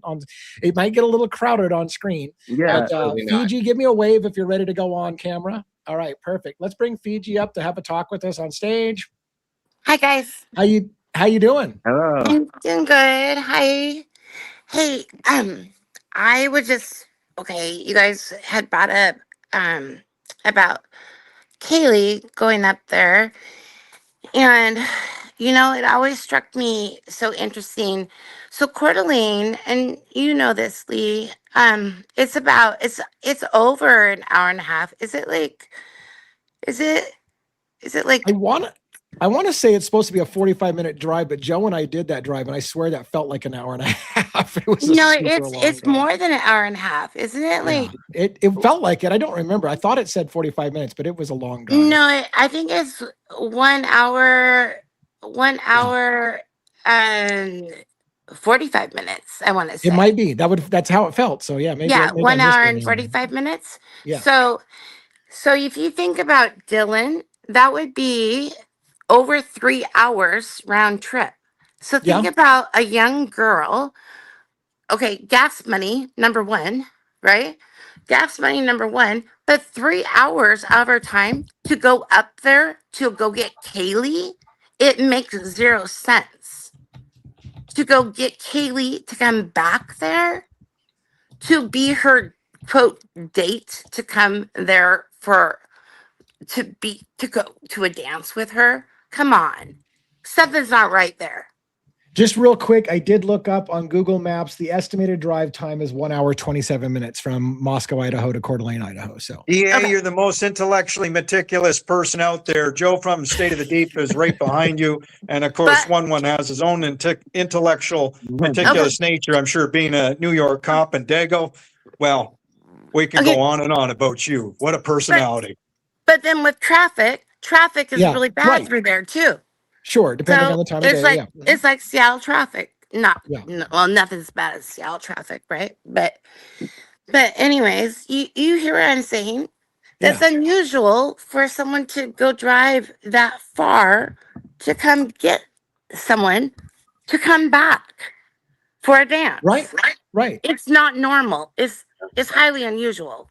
And she tried to call her own mother. Christy herself stated, that's a good point, Fiji. Absolutely. Christy said that Dylan called and Kaylee didn't really know she wanted to go back. So Dylan made the trip, like you said, a 3-hour drive round trip. It's kind of insane for a young person to do, just to get somebody to come back to go to a dance as your plus one that they didn't even go to that night. I mean, this is. I wouldn't even do that for a guy. Right. I get. I'm like, seriously. Absolutely, I get it. And that in itself, you guys, is why I said there's another alternative reason why this happened, and I will not believe otherwise at this point. I'm sorry. I mean, those are things that people need to look at and go, that is really weird. Yeah, and why did law enforcement not question that when they realized? I mean, they had to know. Why didn't they not go to Dylan then and go, what was this about? And really, why did you do this? I would have, if I was a law enforcement officer, that would have been the first thing I would have said when I realized this, Right. and it wasn't done. So. Well, Dago, you bring up the $1 million question. This is why I'm asking. This is why I'm asking for a criminal investigation to be conducted into Moscow Police Department. Is because you can't tell me anybody with 2 cents of a brain is not suspicious about Dylan's testimony, and they didn't treat her like she was suspicious. She can't remember shit. She can't put it together. She lied about. Oh, I went to sleep. Okay, maybe I was on my phone texting all night long after. Like every time they find something's wrong with her story, they just cover it up and act like it's no big deal and shame the public for treating this poor innocent person. Like, how was this policing? Like, how would you not suspect that maybe somebody in the house knew what was going to happen? Not even at all. Again, thank you for your service, sir. A law enforcement officer. If you're interviewing somebody that says to you, this is what stuck me with her interview. Okay. One statement is all it took. I was done. When she said, I think that's what happened, but I'm not sure. It could be my brain making it up just so I remember it. And I stopped and said, what the fuck did you just say? I mean, what is as an officer, you would have said, what did you just say to me? I'm sorry, but no. No, it's not okay. It's just not. And the whole DNA thing with Dylan was that one interview she did, I believe it with ISP, where she says, well, I don't know, you might not find any DNA because we cleaned the house, and then they go, well, we got some DNA, and she goes, you did? All right. The weekend before, we did it the weekend before, so you might not find anything when the crime just happened last night. But and then you're right, Joe, because when she said, or when they said we did get some DNA, she kind of seemed like, oh, you did? Yeah. Whoops. I thought we did a really good cleanup job. Exactly how I took it. The other thing I have to say really quick too, the car. So Chrissy, their family to me has been all over the place in so many different ways. So the Gonzaleses, they've been saying, oh, well, she wanted to show her car. Well, that wasn't her car. It was a rental car. That wasn't even her car. So they've all had a story. They've all had a fake story. No one has had a true story. Everyone has had a fake story. Hold on. Dago's got a point about that. I just wanted to speak to that real quick, and I don't like changing people's feelings on things. We looked into that because Jack DeCore made a statement on this, and we were all like, what? So we go looking into it, and she absolutely on the back of that vehicle had the temporary tag on that vehicle. So that was the vehicle. And then Steve had the same vehicle when he was allowed to get it back. It was the same exact vehicle that she had purchased. So where DeCore got that story, I have no idea, you guys. I did watch the same thing you guys did. So it wasn't a rental. That was her vehicle, which I don't know why he would even say that. Oh, so then that was a lie. Somehow that got twisted okay, my bad. My bad. It's okay. It's not your fault. You went by what you heard, like we all did. So it's not your fault. Okay. Dago, one of the last things I want to. Oh, sorry. Go ahead, I got a question for you, Dago. Yes, sir. So, obviously, so I know you watched the 2:30 to 3:30 audio video, right? Well, more so paying attention to the audio. Yeah. Now that we got that, thanks to Jules and forking up that money and whatnot, which is excellent that she made it available to us. Yeah, very much so. Now watching that, what is your opinion now of seeing the Banfield stop? So if you watch the 2:30 to 3:30, there's some ridiculous, crazy, blood quenching screams and everything. And we talked about this a little bit last night, right? Now you hear these screams, and the Banfield stop, I believe, starts at 2:56 or 2:57. And again, Lee with Rhonda and Lee with JJ, they had boots on the ground. They were right there. Right. They can attest that place is like an echo chamber, and it's very close. Everything's kind of close. It doesn't really look like it does on video where people think it's like all spread out. how do you like? What is your opinion now of that Banfield stop? Is like right. It's like right there. How could possibly Rosenthal and Tisdale be right there, and not hear, and not see, not hear any screams, and then along with that, which is where we're gonna put out. We're gonna make another, issue another document or whatever, send a document. We just didn't put it together yet on that 2:30 to 3:30 video. Following Tisdale's account from the document of their patrol, because they were, they were in an unmarked car, right? We don't see that unmarked car go. They basically said he basically spells out that they were making circle, like a square or a circle going around that area. I don't recall seeing that car go around the area at all. I mean, they have it was like a tan colored car.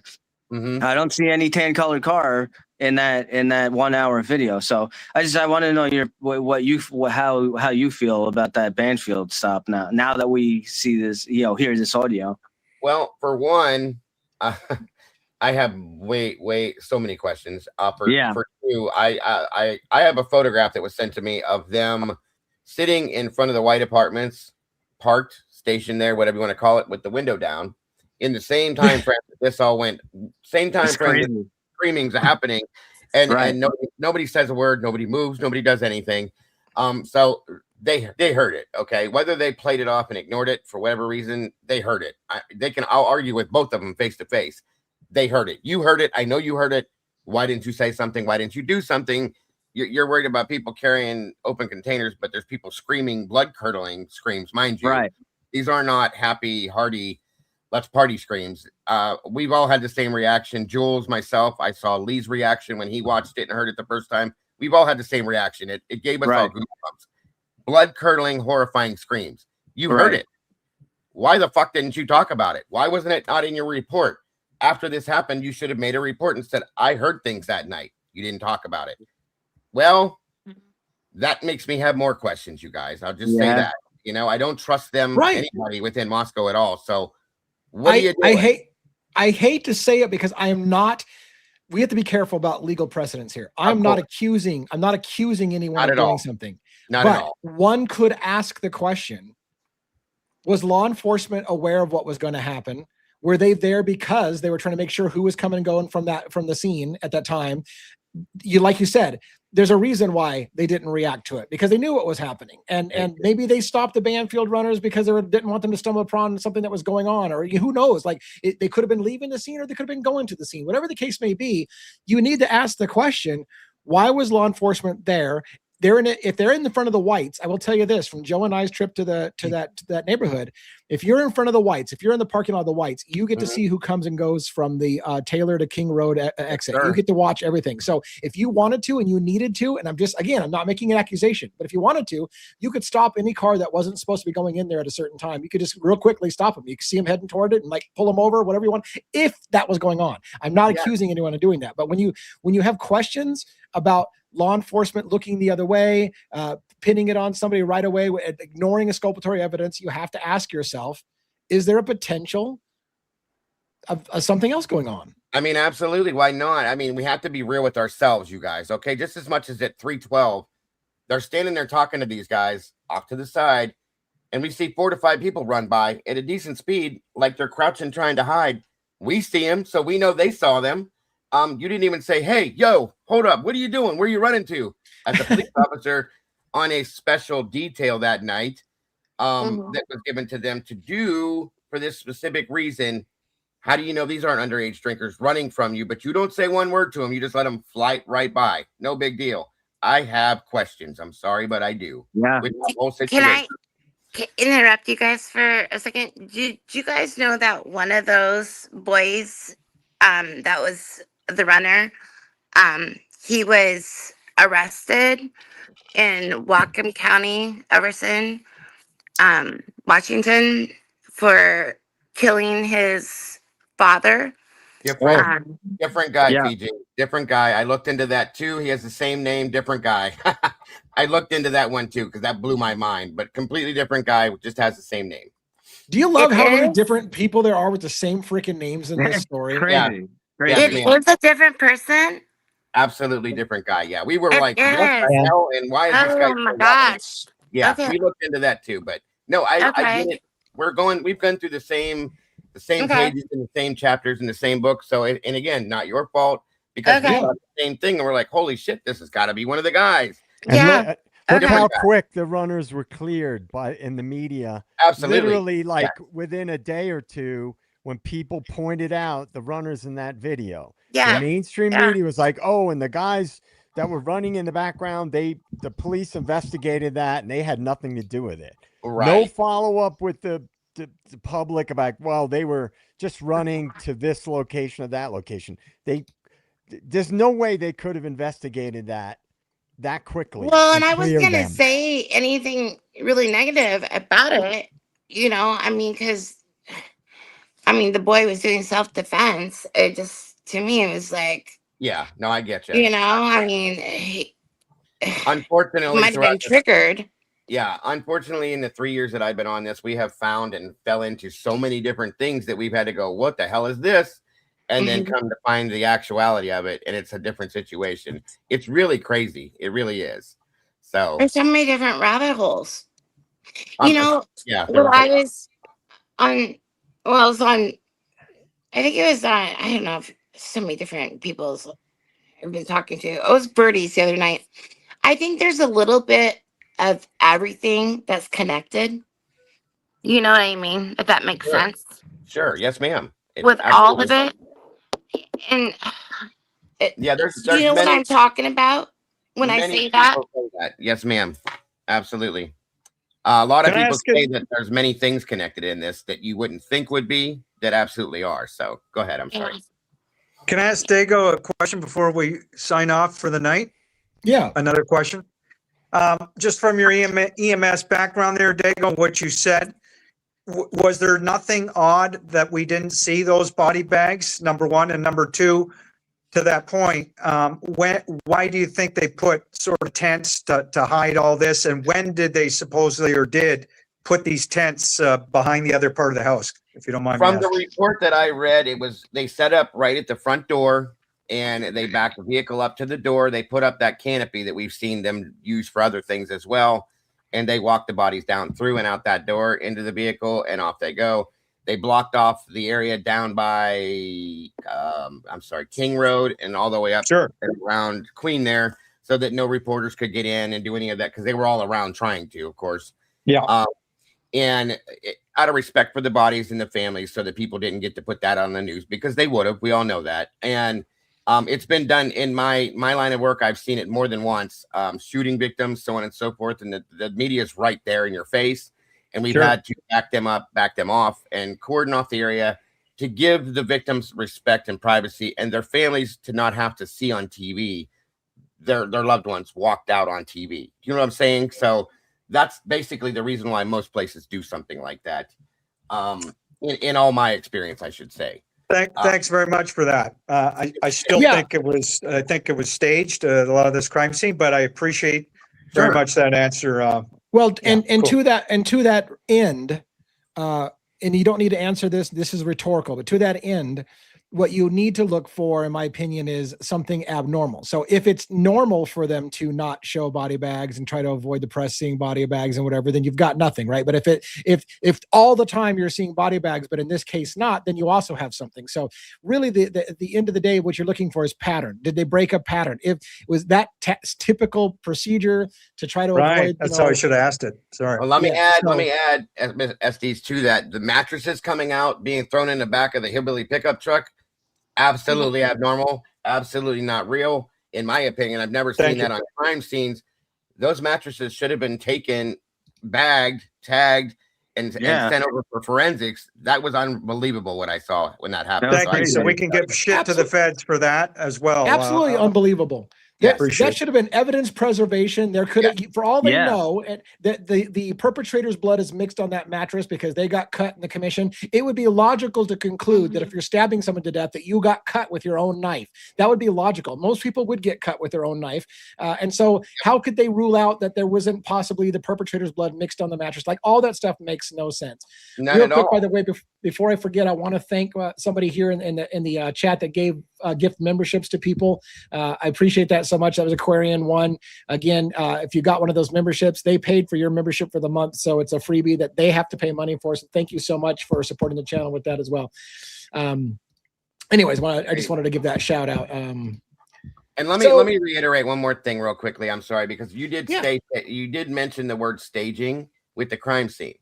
I will tell you that I personally feel that within the kitchen area, there was some staging done there for sure. So I am on the same page with you to some aspect, SDs, with staging and so on and so forth. I'm very uncomfortable with the way the kitchen scene was. They claimed that there was only DNA or blood, whatever, found on the backsplash of the sink. I don't believe that. I think something heavy duty went down in the kitchen, in my opinion. I have from the beginning, based on Bethany's testimony, as well as what we saw in that kitchen and all the movement that happened in that kitchen that never should have. Being a crime scene, that should have never been done that way, in my opinion. So just so you don't feel like I'm completely not with you on that, bro, I am in some aspects, just so you Thanks, Dago. And I don't want to sound too more, but I'll keep repeating if it's okay to keep repeating on this show. Again, you would think you'd get leaked autopsy photos in a high-profile case, or definitely raw crime scene photos, no photos from college students all over the place, no mention of blood on the 911 call. Everybody's talked about that. You're not going to mention blood everywhere? Of course you're going to do it. So a lot of strange things, and everybody knows a lot of strange things. It's the craziest, wildest, I wish I could use other words, but my mind's blank. Craziest, wildest true crime case that I could think of. But the other cases that we cover are almost just as wild and interesting. The 911 call is a whole show in itself. Yes. Dago, can I real quick ask you a super quick question? In your experience, have you ever heard of a college putting up neighbors and friends for multiple nights in a hotel room? No, but like in the Marriott. definitely not the Marriott. Exactly. No, that is a little bit of a weird. Well, not to mention the fact that they took everybody that was on scene at this crime scene. I do want to throw this out. They didn't separate anybody. They didn't swab anybody. Yeah. They didn't detain anybody. And then they throw them all together at night, together in a big old hotel together, and say, here, make up whatever story you want. Do your thing. So that's my niece was one of them who was part of it. So I know this for a fact. Absolutely. So real quick, before we end tonight, I want to show you what I consider to be a pretty shocking video. Very, very short. I want to say it's less than 2 minutes long. I want to share it with you on screen and get your live reactions. Fiji, I'm going to remove you from the stage just to make some more room on this. Yeah, Thank good night, you so much guys. for your questions. Thank Appreciate you. it very much. Thank you, Fiji. Good night. Good night. All right. Have you seen this video from Corbin Smith's body cam footage, Officer Corbin Smith's body cam footage talking about the crimes? Yes, we hit this last night pretty hard, and I'm telling you, oh boy. Oh boy. So I want to share this for those who haven't seen it, and I want you to watch. Who's the gentleman, by the way, who's here with the walkie-talkie in the foreground? That is Captain Roger Lanier, who retired roughly 6 months, I believe, into this case. Okay, what I want you to watch on this video, for those who haven't seen this, and I'm going to reload it just to make sure I got sound shared with it so that it shares properly. Let me pull this up again real quick, and then I'll set the stage for you. And I want you to see this for yourself and decide for yourself what you think. But I'm gonna tell you what I think as well. So you're gonna see an officer talking to Lanier, right? And he's describing. He says, I don't know if you've been filled on everything that's happened here. And then they mute the entire fucking conversation the officer says where he explains what happened. But watch the hands. Watch how he describes what happened. It's freaky as shit. I'm going to play it for you, and then we'll talk about it in a minute. So I'm going to make this full screen.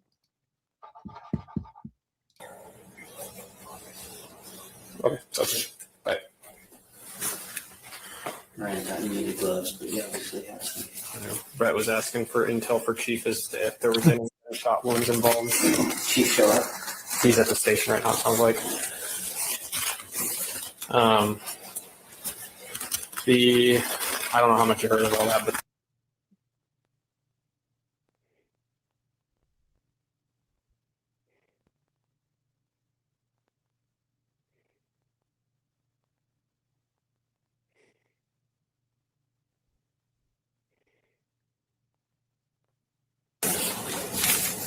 Okay, so we're working on the theory that whoever did it in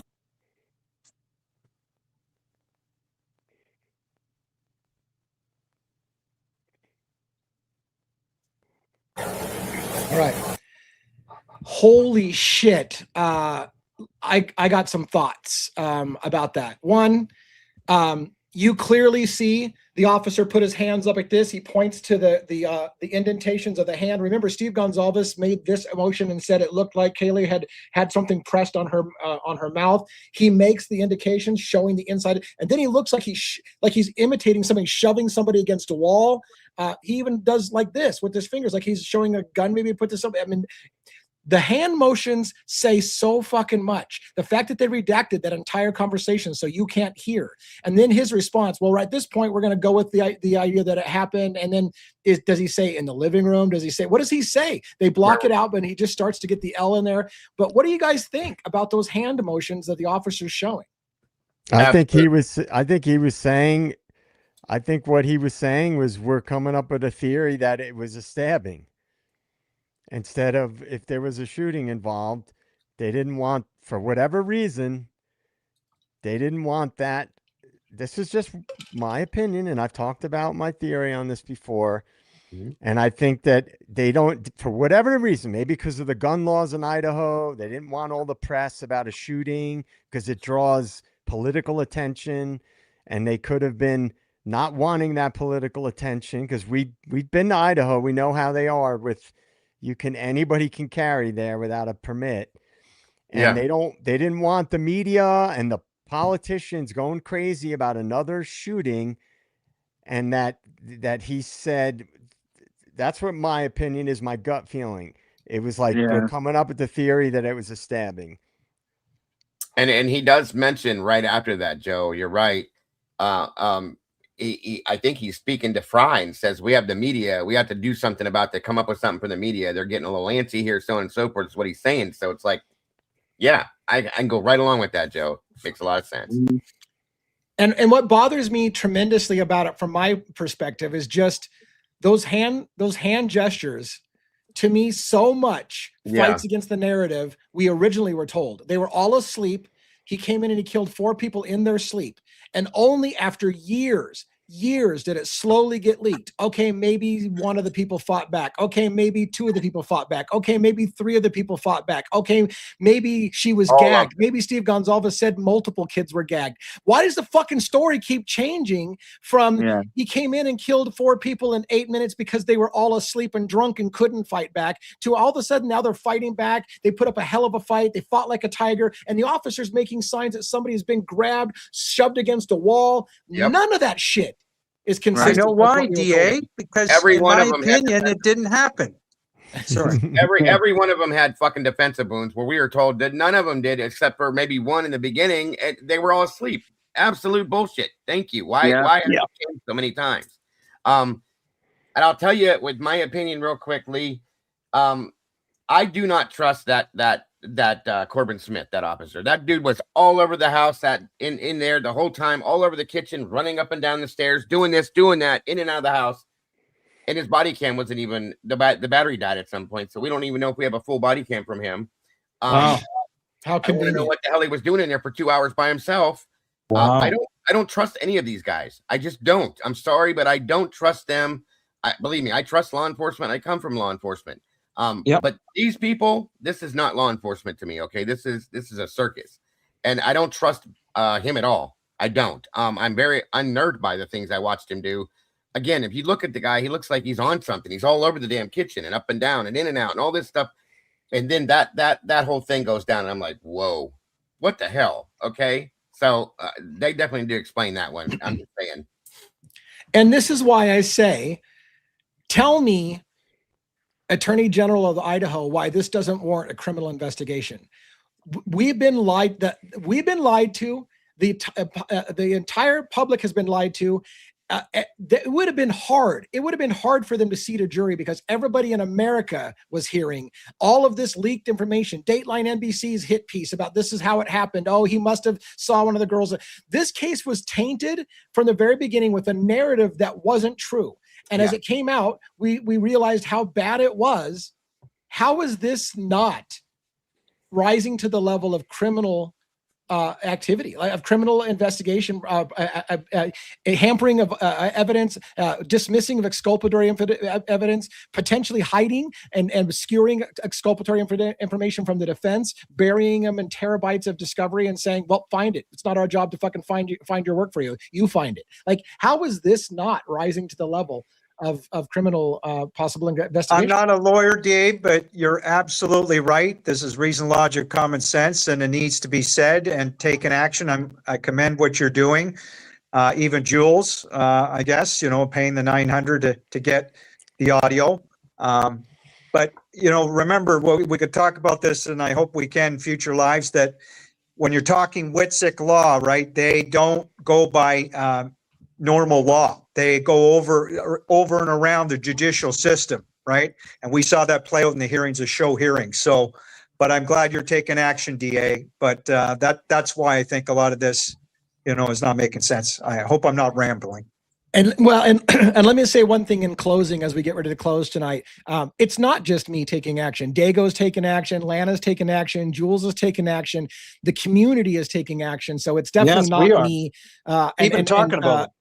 Yeah, and talking, right, just keeping it in the public consciousness that, hey, look, I know for a lot of you think the case is over because there's a plea deal and you don't understand in America why anybody would plead guilty to something they didn't do. As I say over and over again, read a fucking book. Read Framed by John Grisham, chapter 1, and you'll see why people plead guilty to things they didn't do. Overhanded policing, illegal, what should be illegal tactics, but they are legal, sadly enough. The way that we handle things, we have a broken system in a lot of ways, and we coerce people, we force people, and we're allowed to lie about what we have to get a conviction. It's allowed under certain circumstances. We've got a systemic problem, in my opinion. I want to say before we close, Dago, this has been a blast, man. I think I dig your vibe. I dig your community. I love what you're doing, how you're going out there with the records requests and going to the Department of Justice. Keep up the good work, brother. Thank you so much for that. And everyone who supports you. If you haven't done so already, make sure you follow Dago's channel. True Crime Cafe, I think is what the channel is called, right? So make sure you're following that. Make sure, of course, you also follow Estee's Crime Maze because Estee's got a channel as well. The others on this panel don't have their own channels, but make sure you follow those two creators for sure. I'm going to give a chance for Around the Horn for everybody to say goodnight to Dago. So 1-1, you got anything to say? Dago, thanks for coming. I hop into a lot of your lives and whatnot. Very good content, and just say it's great to see most of the community working together. Doesn't really matter. Great that Jules was able to get that video. Hopefully we can just keep putting the pressure on, and I can say, I know it's hard. Hopefully, maybe someone will get a hold of maybe not Nancy Grace or Brian Etten or whatever, but maybe someone out there that even has a bigger reach will. This will be brought to their attention and whatnot, and they'll help push it because it's one voice can do a lot. You can say just look at what happened with I don't know if you're familiar with the Outcry documentary. Lee kind of covered the Outcry thing. I mean, it started.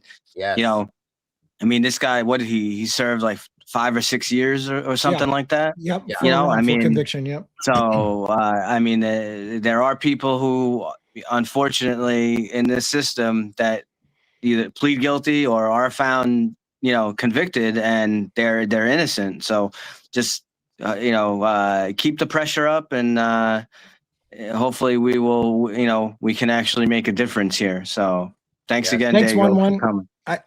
Yeah, thank you very much. Robin, do you want to say some words to DAGO on the way out? Yeah, definitely. It's been a pleasure having you with us. I mean, what you're doing is tremendous. Your community is tremendous, and it's just been an absolute pleasure having you with us tonight. So, and feel Thank free you. to come back. I'd love to, Absolutely. Danny, every time. Absolutely. Estes Crime Maze, last words for DAGO. Thanks, DA. I appreciate your tenacity, of course, and your compassion and shining a light again, full of humanity. Dago, I've checked out your content, stellar program, great content. Thank you for one of my favorite expressions for providing us with our other guests and DA, titillating and tantalizing revelations and speculation at times. Again, this is just, I love being on this program, and keep up your great work again, Dago, and your community. Good stuff. Thanks for being here. Thank you, sir. Perfect. And Joe from JJ, State of the Deep, what do you got to say? Yeah, it's been a pleasure, man. It's been good to meet you, man. I'm going to be watching. And I just wanted to drop this and something for you to think about. I'm sure you've probably talked about it. What is something else that the local police and the university would not want to get out about a crime in the area with 4 young students, but 3 females? What's something else that they would want to keep hidden under the rug? I know where you're going. I know where you're going. I know where you're at with that, and we have looked into that angle as far as involvement, and it's still being looked at as an aspect too. Yeah, I'm not. I know what you're talking about, I believe, and yeah, I think that's probably a very good possibility. Like I said on my own channel, more things can be. Let me rephrase this, because I always screw it up when I say it, but multiple things can be right at the same time. Let me put it that way. Absolutely. So there doesn't have to be just one motive per se, or one situation. We can throw this all in a blender, hit the button, and watch what comes out, because I'm telling you, there's a lot involved with it, in my opinion. So I got where you're at, Joe. I get it. And Dago, I would add this to that. What I can tell you is it didn't happen the way they said it did. That's what I can tell you. We don't know exactly what did happen, but I can tell you it didn't happen the way they said it did. Not at all. Not at all. All right. Absolutely, Lee. If I can, real quick, I just want to thank you all for having me, Robin, 11, Joe, and Estes. Very much appreciate you having me here tonight. It was an amazing show. Lee, of course, absolute nothing but respect. I want to thank your community for accepting me and having me here as well. And I want to thank my community for being here to support both channels and being amazing people, because every one of you guys are. We all appreciate you and everything that you're trying to help us do in the aspect that we're doing it. So thank you all so very much. Yeah, absolutely. Mad respect for you and your channel. I can't wait to do more things with you in the future. I think that we're going to, I don't want to use the word partnership, but I think we're kind of developing a partnership. The community's coming together. I'm with you, man. I think you and I have enough in common that I want to see us do more together. So love where we're going. I love where we're going with this. Everybody, thank you for coming tonight. It's been a fantastic show. Thanks for Dago and his group. Thanks for all my panelists. Thanks for the guest Fiji coming up and sharing things. Everybody that shared comments. Sorry we couldn't get it to everybody. Great show tonight. Have a good one, everybody. See you later. Bye, everybody.